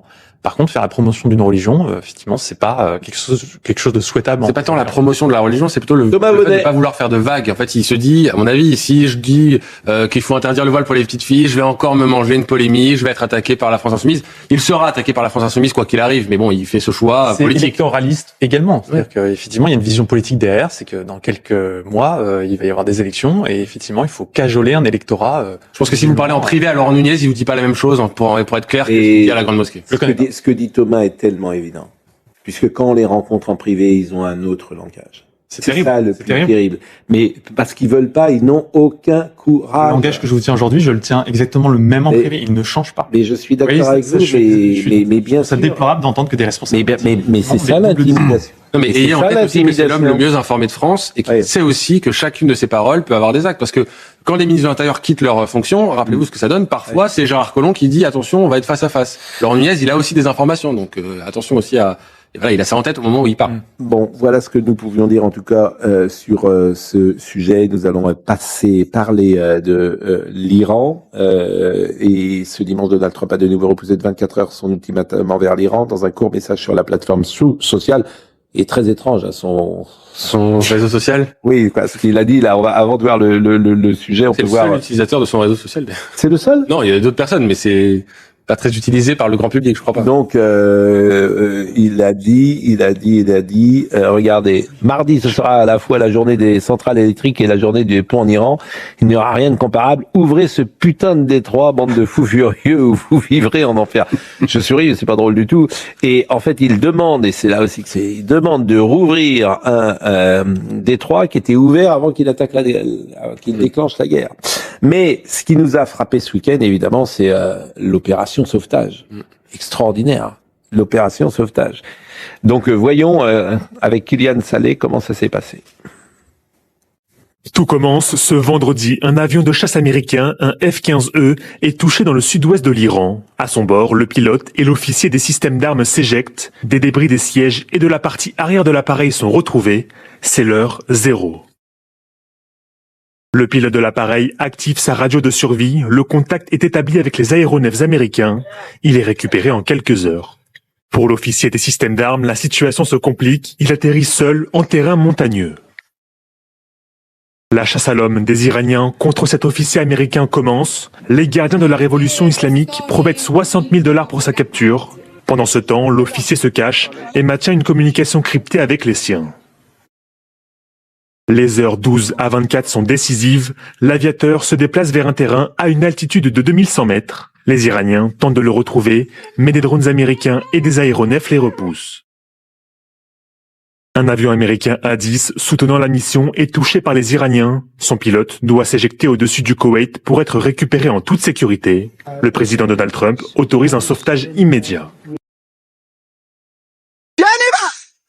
Sur ces images, le sauvetage nocturne est lancé, l'officier est localisé, récupéré vivant mais gravement blessé. Plusieurs appareils ont été perdus par les Américains, mais le personnel a été exfiltré avec succès. C'est quand même extraordinaire. Oui, et on voit le blockbuster. Richard Mille. On voit le blockbuster qui va en tirer. Ah bah oui. Ouais. Ou la série. Fabuleux. Au fond, la réalité imite le cinéma, c'est ça qui est extraordinaire. Et il y a un détail dans le sujet qui, moi, m'a interrogé, c'est-à-dire qu'on promettait 60 000 dollars pour les Iraniens qui participeraient aux recherches. Ça veut dire quand même qu'il faut inciter les Iraniens à aller capturer un ressortissant américain. Est-ce que ça dit quelque chose de leur état d'esprit? Parce que vous pourriez imaginer qu'ils sont tous très anti-américains, qu'ils vont tous se précipiter. Certains ont analysé ça comme finalement, ils sont pas si alignés sur le régime iranien et qu'il faut quand même les encourager financièrement pour qu'ils participent à ces recherches. Quand vous êtes éjecté 16 fois votre poids. 16 fois votre poids. C'est un tout petit parachute. Donc, vous atterrissez sur le sol, vous cassez généralement immédiatement la jambe parce que c'est très rude l'atterrissage. C'est pour ça qu'il doit être sûrement très grièvement blessé. Quand même des héros. Oui. Ça montre aussi l'infaillibilité tactique et opérationnelle des États-Unis, malgré l'errance stratégique, malgré le caractère un peu erratique des buts de guerre poursuivis par Trump depuis le début de ce conflit. Ça montre aussi qu'à chaque fois que pour reprendre votre édito, à chaque fois que les Américains ont un petit revers, ils prennent un but. Je veux dire, alors toute la presse nous explique que c'est vraiment, ils sont en train de perdre la guerre, etc. Ils ont marqué 500 buts ou 1000 buts depuis le début de cette guerre. Et en plus, maintenant, vous avez tout le Golfe, tous les pays du Golfe, pour qui le maintien du régime iranien est un problème et une menace permanente.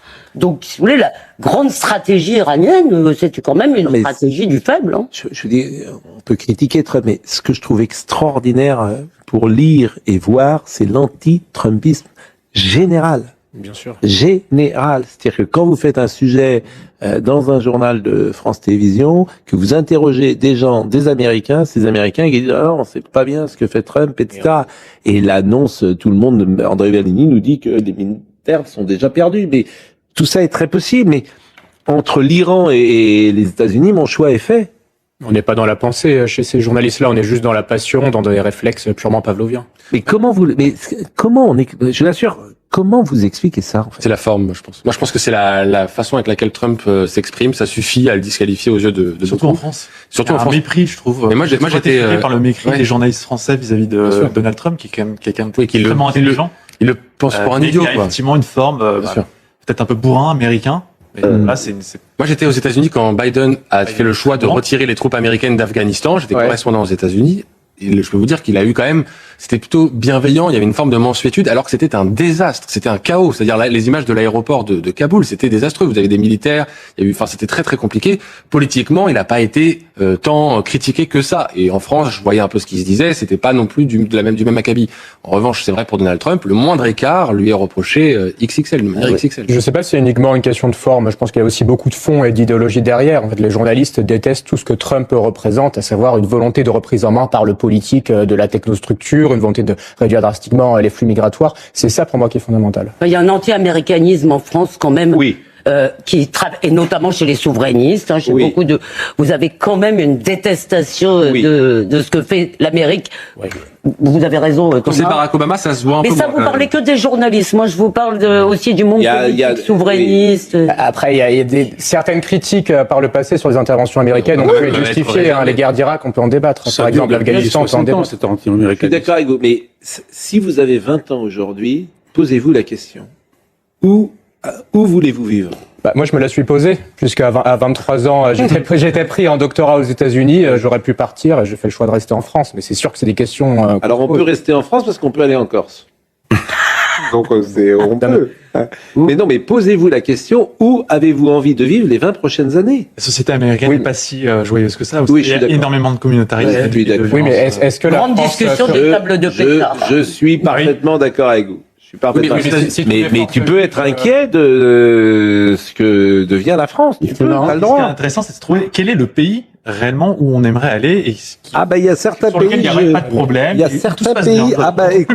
Écoutez, en Europe, en tout cas, je vais vous en dire. L'Italie. Non, mais écoutez, l'autre jour, on était avec notre ami Yohann Ouzaï, je suis pas allé depuis bien longtemps. Il a passé 3 jours en Pologne formidables. Il nous a dit que vraiment, c'était 3 jours, il avait apprécié, il était là. Bon, il y a d'autres pays, bien sûr. La Pologne, sur les questions sociales, par exemple, je suis pas certain. Voilà, donc il y a toujours des bons et des mauvais côtés. Il y a d'autres pays. Mais en fait, la difficulté, on le sait, c'est que les sociétés multiculturelles sont souvent ou toujours multiconflictuelles.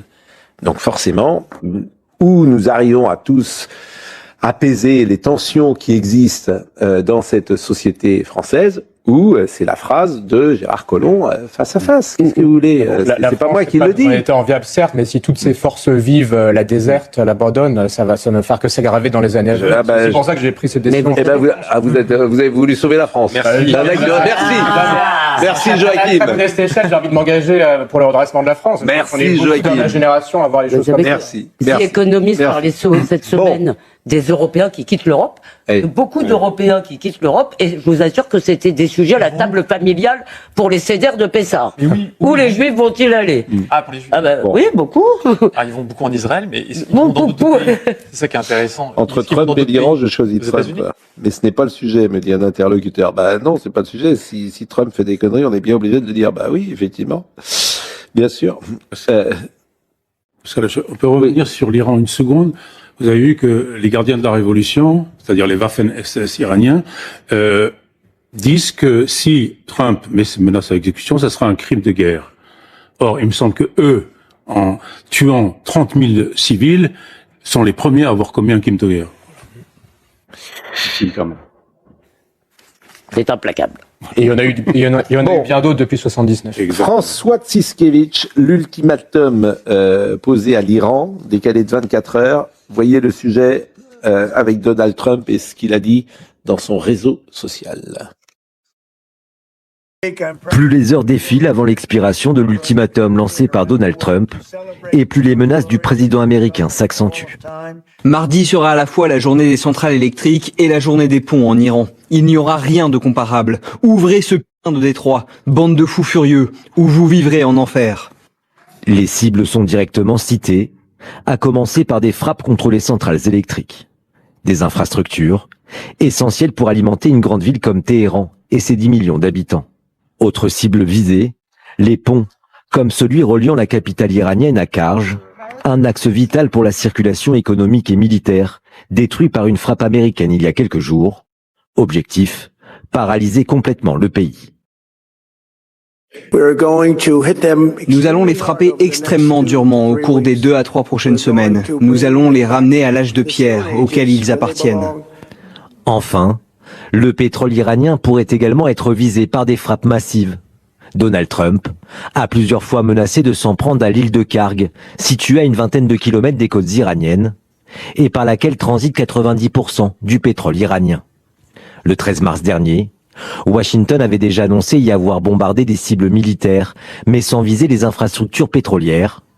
Plus récemment, le président américain a menacé d'anéantir ce point névralgique de l'économie iranienne. Et je tiendrai une conférence de presse avec l'armée dans le bureau ovale lundi à 13h, 17h GMT, c'est-à-dire 19h chez nous, a écrit le président américain Donald Trump sur sa plateforme sociale après avoir annoncé que l'aviateur secret en Iran était gravement blessé. Donc conférence de presse en direct ce soir, 19h, Donald Trump, que nous retransmettrons sans doute, sinon dans sa totalité, du moins en partie. Israël, et ce matin j'ai eu Régine Delfour. Ça fait plus de 30 jours qu'elle est en Israël, ça fait plus de 30 jours qu'elle est avec Thibaut Marcheteau, et donc on les salue. Charles Baget également. Charles Baget, parce que ils font un travail remarquable sur le terrain, et puis qui peut être dangereux. Et elle m'a appelé ce matin, nous étions dans le bureau avec Marine Lançon, parce que il y avait eu des frappes, des explosions, mais surtout il y a en la rue, si j'ose dire. Donc je lui ai dit, raconte-nous cette histoire, Régine, et elle nous a fait, effectivement, elle nous dit précisément ce qui s'est passé cette nuit avec cet objet. Nous sommes à Haïfa, devant l'immeuble d'habitation qui a été touché hier aux alentours de 18h heure israélienne par un missile balistique. Alors, pour bien comprendre en fait ce qui s'est passé, c'est le missile qui a frappé donc 2 appartements de cet immeuble. On voit donc tous les gravats, ces 2 appartements se sont donc effondrés. Il y a eu plusieurs blessés et 4 personnes manquaient à l'appel. 2 corps ont été retrouvés. Il reste encore 2 personnes sous les décombres, mais les chances de les retrouver vivantes s'amenuisent. Alors on voit, vous le voyez sur les images de Charles Baget, donc on voit les forces en présence, les forces notamment du commandement du front intérieur, les pompiers, la police, les agents municipaux, tout le monde est présent parce que ce qu'il faut savoir, c'est que la charge explosive du missile n'a pas explosé. On parle donc de 450 kilos d'explosifs qui n'ont toujours pas explosé, alors que le quartier n'a pas du tout été évacué. Et il faut évidemment, ils prennent le moindre risque pour éviter cette cette explosion, mais c'est extrêmement dangereux et en fait ça montre la situation en Israël avec ces missiles balistiques, ces missiles à fragmentation qui touchent ces quartiers résidentiels, qui touchent donc les civils. Donc ça, c'est la réalité au quotidien d'Israël. Et vous avez cette charge, manifestement, qui est une dangerosité immense. Et ce qui est intéressant dans ce qu'elle nous dit, c'est que le quartier n'a pas été évacué. Et que les Israéliens vivent au quotidien avec cette menace aujourd'hui. Le quotidien en Israël, justement, voyez un autre sujet de Régine Delfour. Nous sommes à Nebrak, dans la banlieue de Tel Aviv. Cette ville, c'est une ville religieuse, donc avec beaucoup d'orthodoxes, et elle est très souvent touchée par les missiles à fragmentation avec ses sous-munitions. Et nous allons rencontrer Jonathan Rhin, le père d'une famille nombreuse, qui va nous expliquer leur quotidien. Pour Jonathan et sa femme, leur priorité est de préserver le plus possible leurs enfants. On essaye de garder au mieux les consignes de sécurité, mais moi personnellement, j'essaye de mettre en équilibre la santé des enfants. Ça veut dire, si vous, à 3h du matin, vous prenez vos enfants et vous les prenez dans les bras et vous courez à l'abri, je pense que les dégâts dans la tête sont immédiats. Donc on essaye de gérer au mieux. Au milieu de la nuit, on essaye d'aller dans une chambre qui est plus à l'abri. Depuis le début de la guerre contre l'Iran, l'école est fermée. Mais à Nebrak, ville religieuse, les garçons continuent d'étudier. On a un principe dans la Torah que l'étude de la Torah ne doit jamais s'arrêter. Donc pour cette raison, on trouve des solutions pour que les garçons continuent à étudier tout le temps. Par exemple, on organise les cours dans des familles qui ont un miklat, qui ont un abri. Pour éviter le côté anxiogène des alertes, les enfants ont installé un rituel. On n'a pas envie que les enfants soient anxieux et soient trop marqués par cette guerre. Donc ce qu'on fait, c'est on essaie de trouver des solutions plus douces.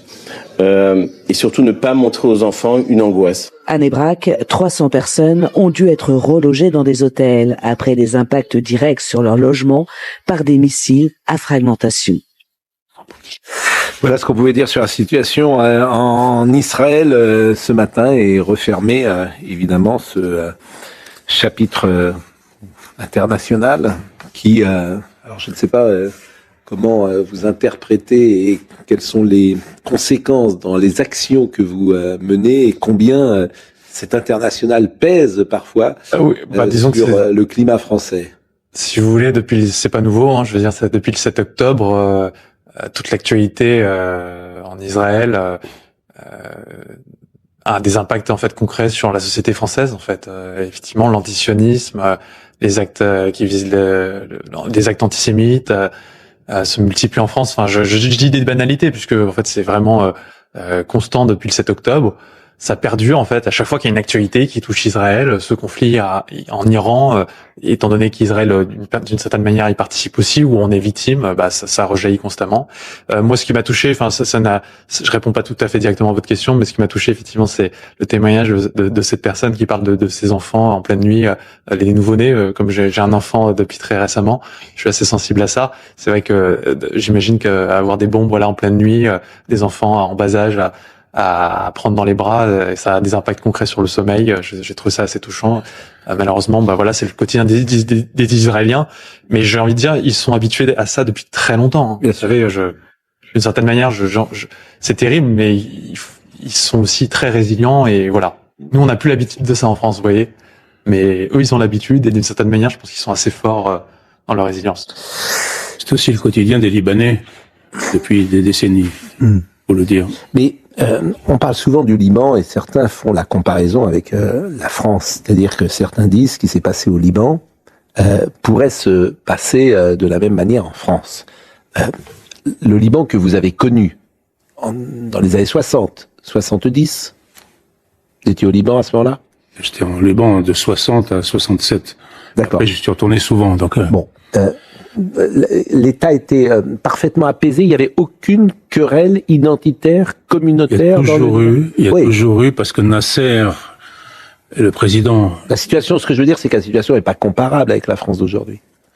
Non, mais ce qu'on appelle la libanisation peut être un synonyme de le séparatisme musulman en France, enfin des choses comme ça, vous voyez. Mais sauf qu'il y avait une histoire qui est différente de la nôtre. Il y avait déjà des conflits plus forts qui existaient depuis toujours.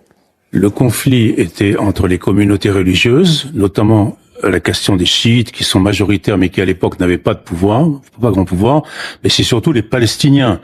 Quand Nasser a autorisé les Palestiniens réfugiés dans les camps du Liban à s'armer, ça a été le déclenchement de la fin. 10h30 quasiment, Somaya Labidi nous rappelle les titres. Nouvelle cible de choix pour Washington et l'État hébreu. Le chef du renseignement des gardiens de la Révolution a été tué dans des frappes américano-israéliennes menées à l'aube. Annonce de la puissante organisation dans une publication sur sa chaîne Telegram. Les pays du Golfe toujours visés. Le Koweït attaqué par des missiles et des drones. Annonce de l'armée ce matin sur X qui précise que toute explosion qui serait entendue est le résultat de l'interception de cibles hostiles par les systèmes de défense anti-aériens.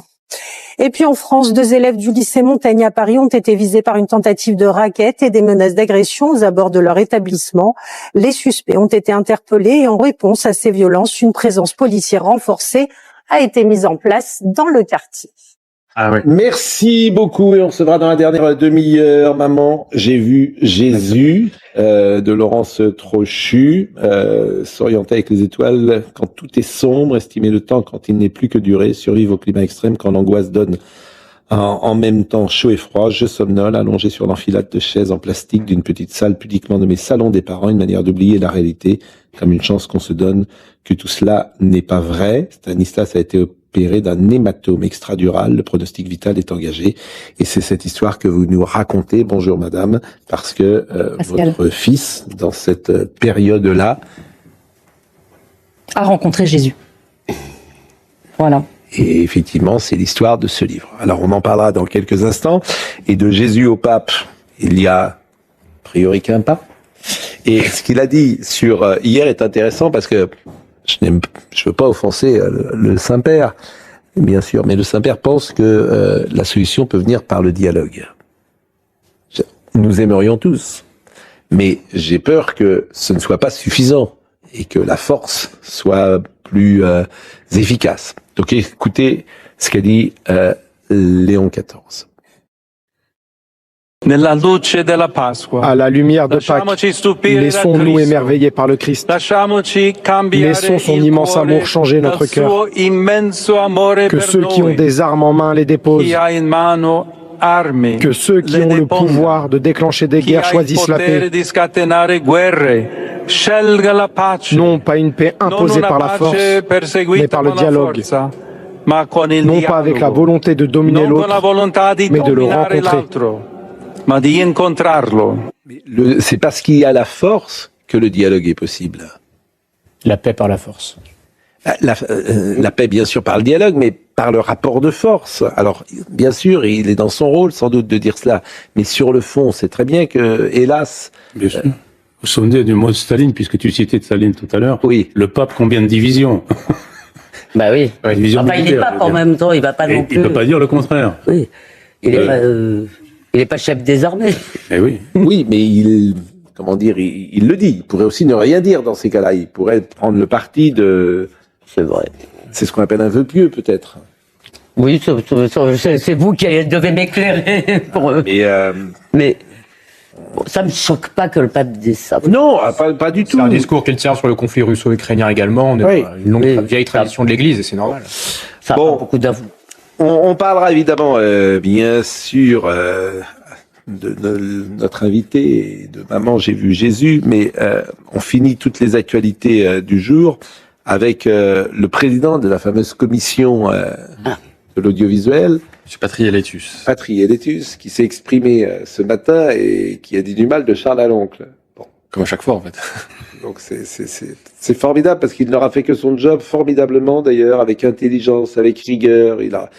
Et on voit bien l'espace médiatique, comment il a été traité. Il en sort essoré par l'espace médiatique, mais pas par le public. Le public, je pense, lui sait gré de ce qu'il a fait.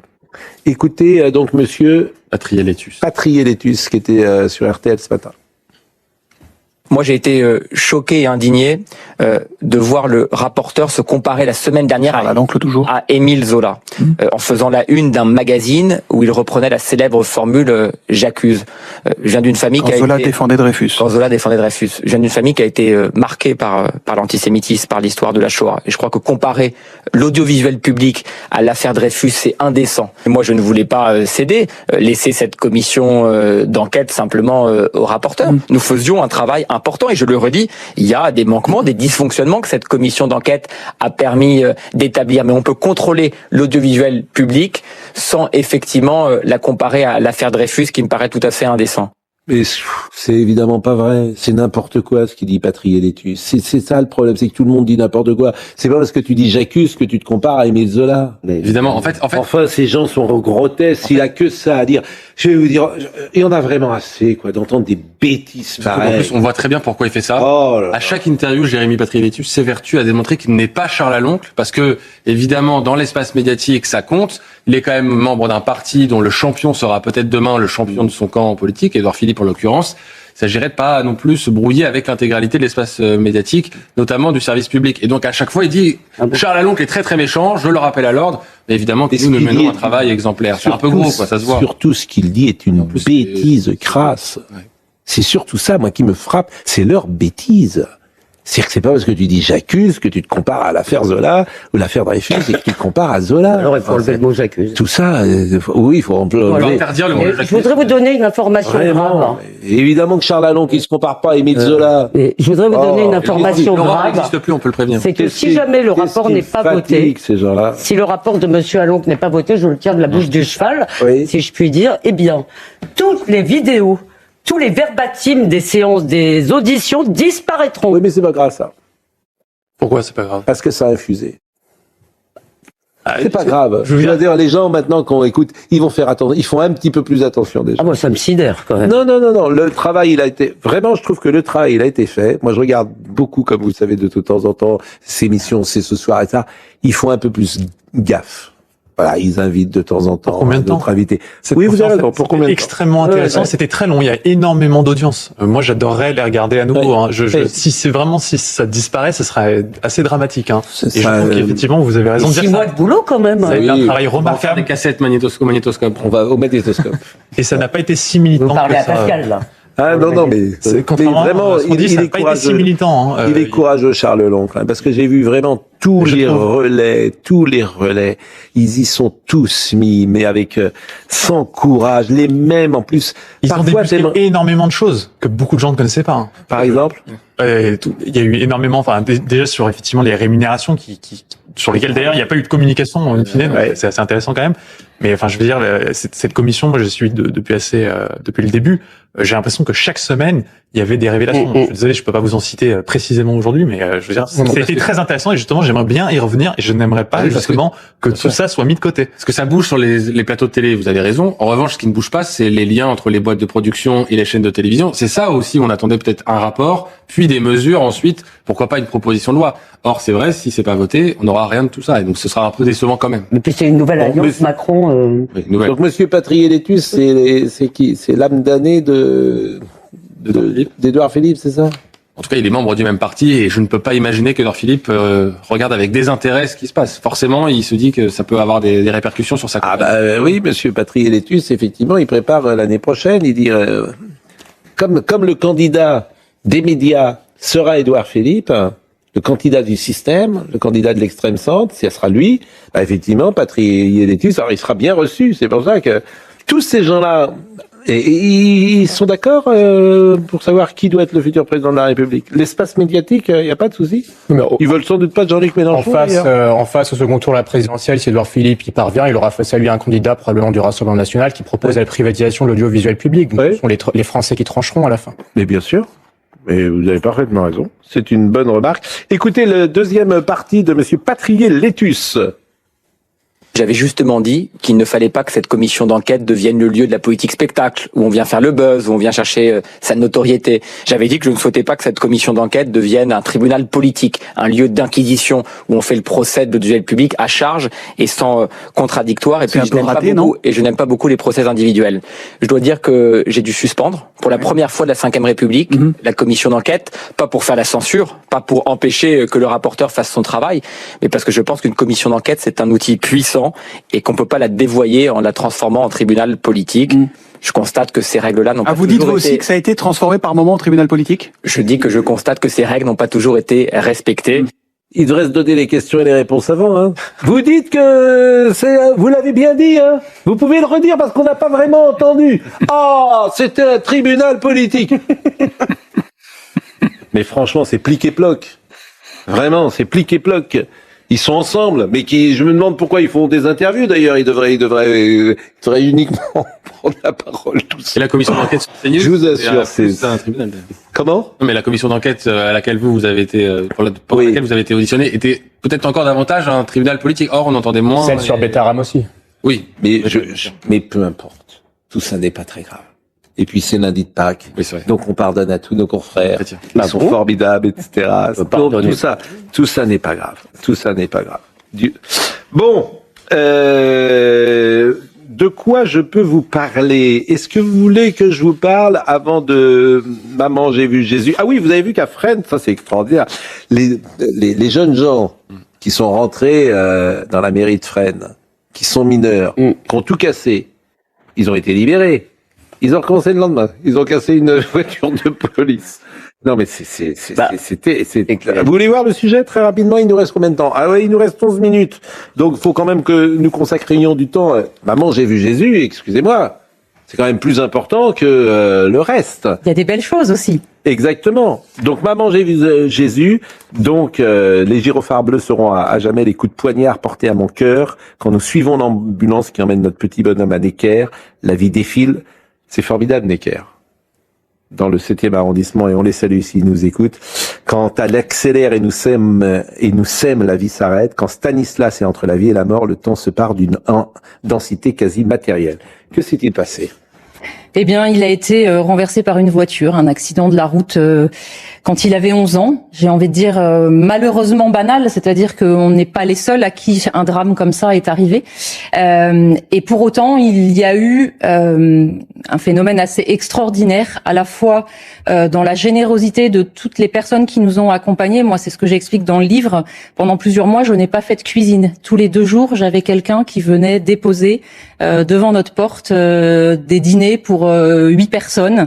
Donc il y a eu cet élan de générosité qui nous a complètement dépassé, cet élan de prière aussi dans le monde entier, c'est-à-dire que ça n'est pas resté confiné à un cercle familial, amical, paroissial, mais voilà, jusqu'au Moyen-Orient, en Syrie, en Iran, en Irak. Mais comment les gens avaient l'information? Eh bien en fait parce qu'il y avait un fil WhatsApp, moi j'étais débordée de messages. Vous êtes députée européenne. Voilà, auxquels je pouvais pas répondre, et un ami me dit mais fais un fil WhatsApp qui ne fonctionne que dans un sens, au moins tu donneras les nouvelles. Et ce fil WhatsApp réunissait des centaines de personnes et il était transféré, si bien que effectivement jusqu'en Mauritanie, mais aussi dans d'autres pays européens évidemment, voilà, il y a eu cette chaîne de prière et nous, on nous avait dit, en fait, votre enfant ne retrouvera jamais la conscience. C'est-à-dire qu'il était Glasgow 3, atteinte du tronc cérébral. Les médecins nous avaient dit, il vivra 1 an et demi dans cet état. Combien de temps ils vous disent ça après l'accident? Oh, dans les jours qui suivent, parce que le C'était dans Paris, l'accident? Ça s'est passé dans Paris? Non, c'était dans les Yvelines. Et donc, voilà, il fallait se préparer à mourir, à le voir mourir. On ne savait pas comment. Mais et moi j'ai eu dès le début, parce qu'évidemment quand une chose pareille arrive, la question qui se pose c'est pourquoi en fait, pourquoi nous. Et j'ai eu une conviction, mais vraiment vous savez, quelque chose de foudroyant qui arrive pour la gloire de Dieu et le salut du monde. Je ne comprenais pas ce que ça voulait dire au moment où j'ai été, je dirais, imprégnée de cette conviction. Et j'ai découvert ensuite, finalement, que en défiant tous les pronostics, c'est-à-dire en en vivant, tout simplement. Même si quand il est sorti du coma, il était paralysé, en partie aveugle, mutique. J'ai compris que son rétablissement ne ferait aucun doute. Jusqu'où pourrait-il récupérer, je ne le savais pas. Mais j'avais cette conviction que ça servirait à manifester en fait la puissance de l'amour de Dieu. C'est-à-dire que voilà, Dieu qui fait des miracles, c'est pas que dans les textes sacrés, c'est dans la vie de tous les jours. Et ça, c'est quelque chose que nous avons expérimenté, c'est la présence aimante de Dieu dans la vie banale d'une famille du 21e siècle. Et les conversions qui s'en sont suivies, moi j'ai été assez impressionnée par cela aussi, des gens qui ont dit en fait à travers cette histoire on a compris en fait que Dieu avait pour chacun d'entre nous une sollicitude et on ne peut pas y rester indifférent. Donc ce livre il est dédié à une jeune fille qui est devenue notre filleule à Pâques il y a maintenant 3 ans. Et puis il y a eu des conversions de ce type depuis 9 ans. Quel âge il a aujourd'hui, Stanislas? Il a 20 ans. Donc c'était il y a 9 ans. Il y a 9 ans, exactement. Bon, et comment il va? Eh ben, il va bien. Alors, il reste marqué par le handicap. Il a récupéré énormément de capacités. Il a tout réappris en 2 ans et demi d'hôpital. Et c'est pour ça que je salue effectivement tous les soignants des différents. C'est-à-dire qu'il parle, il marche, il lit. À sa manière, il claudique. Voilà, il ne sait pas courir. Son grand défi, c'est de réapprendre à courir. Il a passé son bac l'année dernière. Et sa vie reste marquée par cette expérience parce qu'il a ce qu'il appelle lui une nostalgie du ciel. Il le disait d'ailleurs, j'aurais préféré rester là-bas. Je suis content d'être venu pour vous retrouver, mais... Oui, parce que c'est ça, et d'ailleurs c'est le titre du livre, Jésus est venu me voir, il m'a couvert de son ombre, ça c'est lui qui parle. Exactement. J'étais accompagné d'anges et de Marie dans un champ couvert de fleurs que je n'avais jamais vu sur terre. Les anges chantaient pour moi des chants que je n'avais jamais entendus sur terre. Jésus était resplendissant de lumière.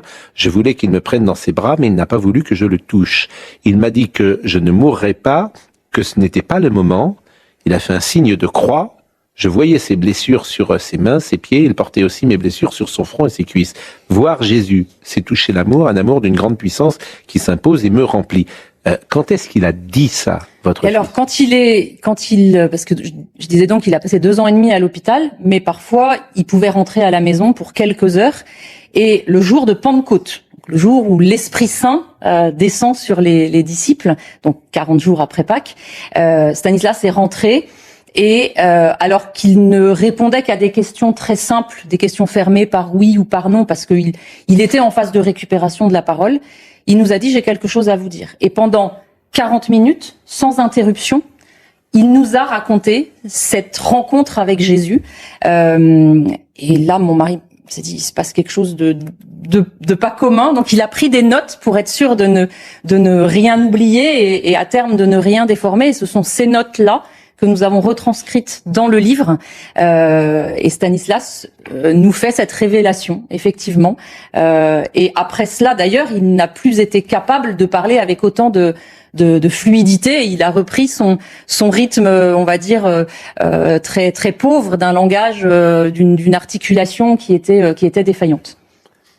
Et ça se passait combien de temps après l'accident ? C'était Pentecôte, ça devait être peut-être 2 mois après, parce que l'accident a eu lieu la veille du Mardi Gras.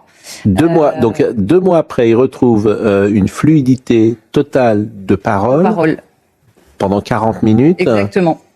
Qu'il ne retrouvera jamais avant la rééducation qu'il mettra en place. Exactement. Donc là. Et on est, pardonnez-moi, mais là on est dans l'ordre de quelque chose d'un miracle. Oui. Et vous savez quand d'ailleurs. Tel que vous le racontez. Quand nous avons, parce qu'il y avait évidemment des. Il y a des témoins de ça.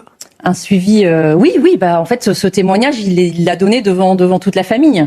Vous voyez, et quand on est allé pour une IRM de contrôle voir le neurochirurgien qui l'avait opéré la nuit de l'accident, il a dit voilà, je ne comprends pas en fait. Et donc il va être on peut considérer que c'est un miracle au sens où l'Église l'entend? Alors c'est en tout cas inexpliqué par la science. Voilà. Mais vous avez une volonté, je sais pas la procédure dans ces cas-là, de faire reconnaître ce qui s'est passé à Stanislas, ce qui est arrivé à Stanislas, comme de l'ordre du miracle? Alors je sais que vous savez pendant toute cette période où il y avait effectivement les prières qui étaient portées dans le monde, évidemment chacun s'adressait à un saint particulier et toutes ces petites étoiles finalement qui ont brillé dans le ciel, ce sont tous les saints qui ont intercédé pour la guérison de Stanislas sans qu'on puisse l'attribuer à l'un ou à l'autre des intercesseurs. Et je pense que la difficulté, elle est là.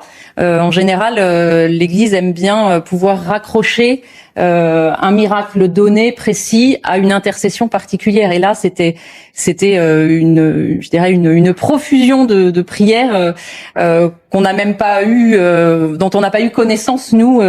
Voilà, on a découvert aussi tous ces fioretti dans les années qui ont suivi. Laurence Trochu est avec nous. Maman, j'ai vu Jésus. C'est un livre édité chez Via Romana. C'est un livre très court, mais très puissant et formidable, effectivement, avec la question, vous l'avez dit d'ailleurs tout à l'heure, la question du pourquoi immanquablement surgit alors une terrible interrogation. Pourquoi cela nous arrive-t-il à nous? Je m'endors avec cette question et mon corps se réveille avec une boule d'angoisse blottie au plus profond de moi. Avant même que ma conscience ne m'en rappelle l'origine, ce matin-là surgit une certitude comme une évidence implacable pour la gloire de Dieu et le salut du monde. Cette conviction ne me quittera jamais, j'en comprendrai progressivement le sens, la prière d'une mère, vous en parlez, la souffrance partagée. C'est vraiment un livre d'abord très fort sur le plan de l'émotion et puis sur le plan médical. Sur le plan médical, et c'est vrai que ça nous oblige aussi finalement à regarder les personnes qui restent déficientes, les personnes fragiles, les personnes handicapées avec un autre regard. On a vécu il y a pas très longtemps tous les débats autour de la fin de vie. La question s'est posée pour nous, effectivement, jusqu'où maintient-on le soin, jusqu'où est-ce raisonnable, est-ce qu'on n'est pas dans l'acharnement thérapeutique? Vous voyez, toutes ces questions-là, on les a eues en pleine face et de manière violente. Je voulais, il y a quelque chose qui m'a beaucoup touché ce week-end parce que je regardais les réseaux sociaux et la femme de Julien Barbé, qui est le caporal-chef au 6e régiment du génie, mort en 2017 dans une embuscade après un affrontement avec des terroristes au Mali, a tenu à partager une photo d'elle et de son mari sur le compte X des forces spéciales. Donc ça, évidemment, c'était en 2017 et ça a 9 ans. Et c'est vrai que cette image, d'abord, est très belle, elle est très émouvante. Le 5 avril 2017, le caporal-chef Julien Barbé du 6e régiment du génie mourait dans une embuscade après un accrochage avec des terroristes au Mali, âgé de 27 ans, marié avec 2 enfants. Il est mort en héros, en combattant pour son pays, la France. Et cette image, je l'ai trouvée très belle et cet homme très beau et ce malheur très grand. Donc, on a une pensée évidemment pour lui. À 10h51, on va terminer peut-être avec une image plus légère. Et je vois que notre ami Gauthier Lebret est là. Et peut-être était-il hier soir au Palais des Congrès. Non. Génération Dorothée. Mais Dorothée, c'est votre génération ou c'était déjà passé? Pas vraiment. Ah ouais, c'était avant vous? Bah oui. C'est fou. C'était la mienne. Ouais. C'est la vôtre? C'est la mienne. Ah oui, parce que c'est pas non plus la mienne. Donc, ma génération Dorothée, c'est Marine Lançon, c'est 90, c'est les années 90. 90, c'était déjà la fin. Moi, quand j'étais petit, c'était déjà la fin. Ouais. Si je regardais Dorothée en 90, c'est vraiment que je pouvais être en retard quand même. Parce que, bon. Et ceux qui y sont allés hier. Oui, mais non, mais ceux qui sont en retard, ils viennent se replonger. Alors, je sais pas si on a des images en faisant précisément preuve des qualités oubliées de la classe classique, intelligent, intelligible, travailleur, informé, clair, méthodique, structuré, connaît son sujet sur le bout des doigts, calme, imperturbable, ton égal, courtois, néanmoins ne cherche nullement à plaire, persévérant, ne lâche pas le morceau, exerce son droit de suite, et surtout, contrairement à ses collègues, il donne le sentiment de n'avoir peur de rien, ni de personne, jamais énervé ou démonté, garde le regard fixé sur la ligne bleue des Vosges, exposé au grand jour les innombrables scandales du service public. faut que cet homme vienne nous voir. On lui a confié une mission à la surprise générale et il l'a remplie. Il l'a préparée superbement, l'amène avec brio, ne se laisse pas impressionner par les aboiements et ira jusqu'au bout sans que rien ne s'en détourne. Il n'y a pas à dire, on avait perdu l'habitude. Eh bien, bravo. Gloire à Charles Aloncle. Je suis d'accord. Il faut le défendre et oui, et ce monsieur Patrier, c'est pas signé Charles Alus. Non, mais ce monsieur Patrier Létus, franchement, les attaques sont minables. Alors, vous savez que les Monsieur équipes Gauthier. de 100% Frontières ont été prises à partie lors du rassemblement à Saint-Denis. Donc on va grandement y revenir ce matin. Vous avez une journaliste de BFM qui a été blessée. Oui, bien sûr. 2 jours d'ITT. On n'en parle pas trop, ils veulent pas en parler. Hein. Non, on n'en parle pas trop. Oui, faut pas en parler, même BFM, faut pas en parler parce que, attends, ça serait le Rassemblement National. Ce serait la une de toutes les journées. D'Antoine Léaumont que vous allez voir, qui est hallucinant. Au lieu d'apporter son soutien à une journaliste blessée, il attaque la chaîne concurrente. Et donc on va vous montrer des séquences exclusives ce matin, des équipes de 100% Frontières qui ont essayé de faire leur travail lors de ce rassemblement. 100% Frontières qui a trouvé son public, puisque vous êtes quasiment tous les jours première chaîne info. Depuis 2 semaines, absolument. Depuis 2 semaines. Nous avons fait plus de 400 000 la semaine dernière, donc on est très contents, on espère que ça dure. 400 000 téléspectateurs. Absolument. Ah, vous m'avez fait peur. C'est pas le chiffre d'affaires. On sait que vous aviez été augmenté. Jérôme Mérigot était à la réalisation, Mathieu était à la vision, Éric Boimard était au son, Marine Lançon et Léo Istertrais. Alors, il fait très beau aujourd'hui. Passez une excellente journée au soleil et pourquoi pas, il y a des librairies ouvertes le lundi de Pâques. Maman, j'ai vu Jésus, Laurence Trochu, chez Via Romana. C'est vraiment un livre tout à fait remarquable. Merci à tous. Rendez-vous ce soir.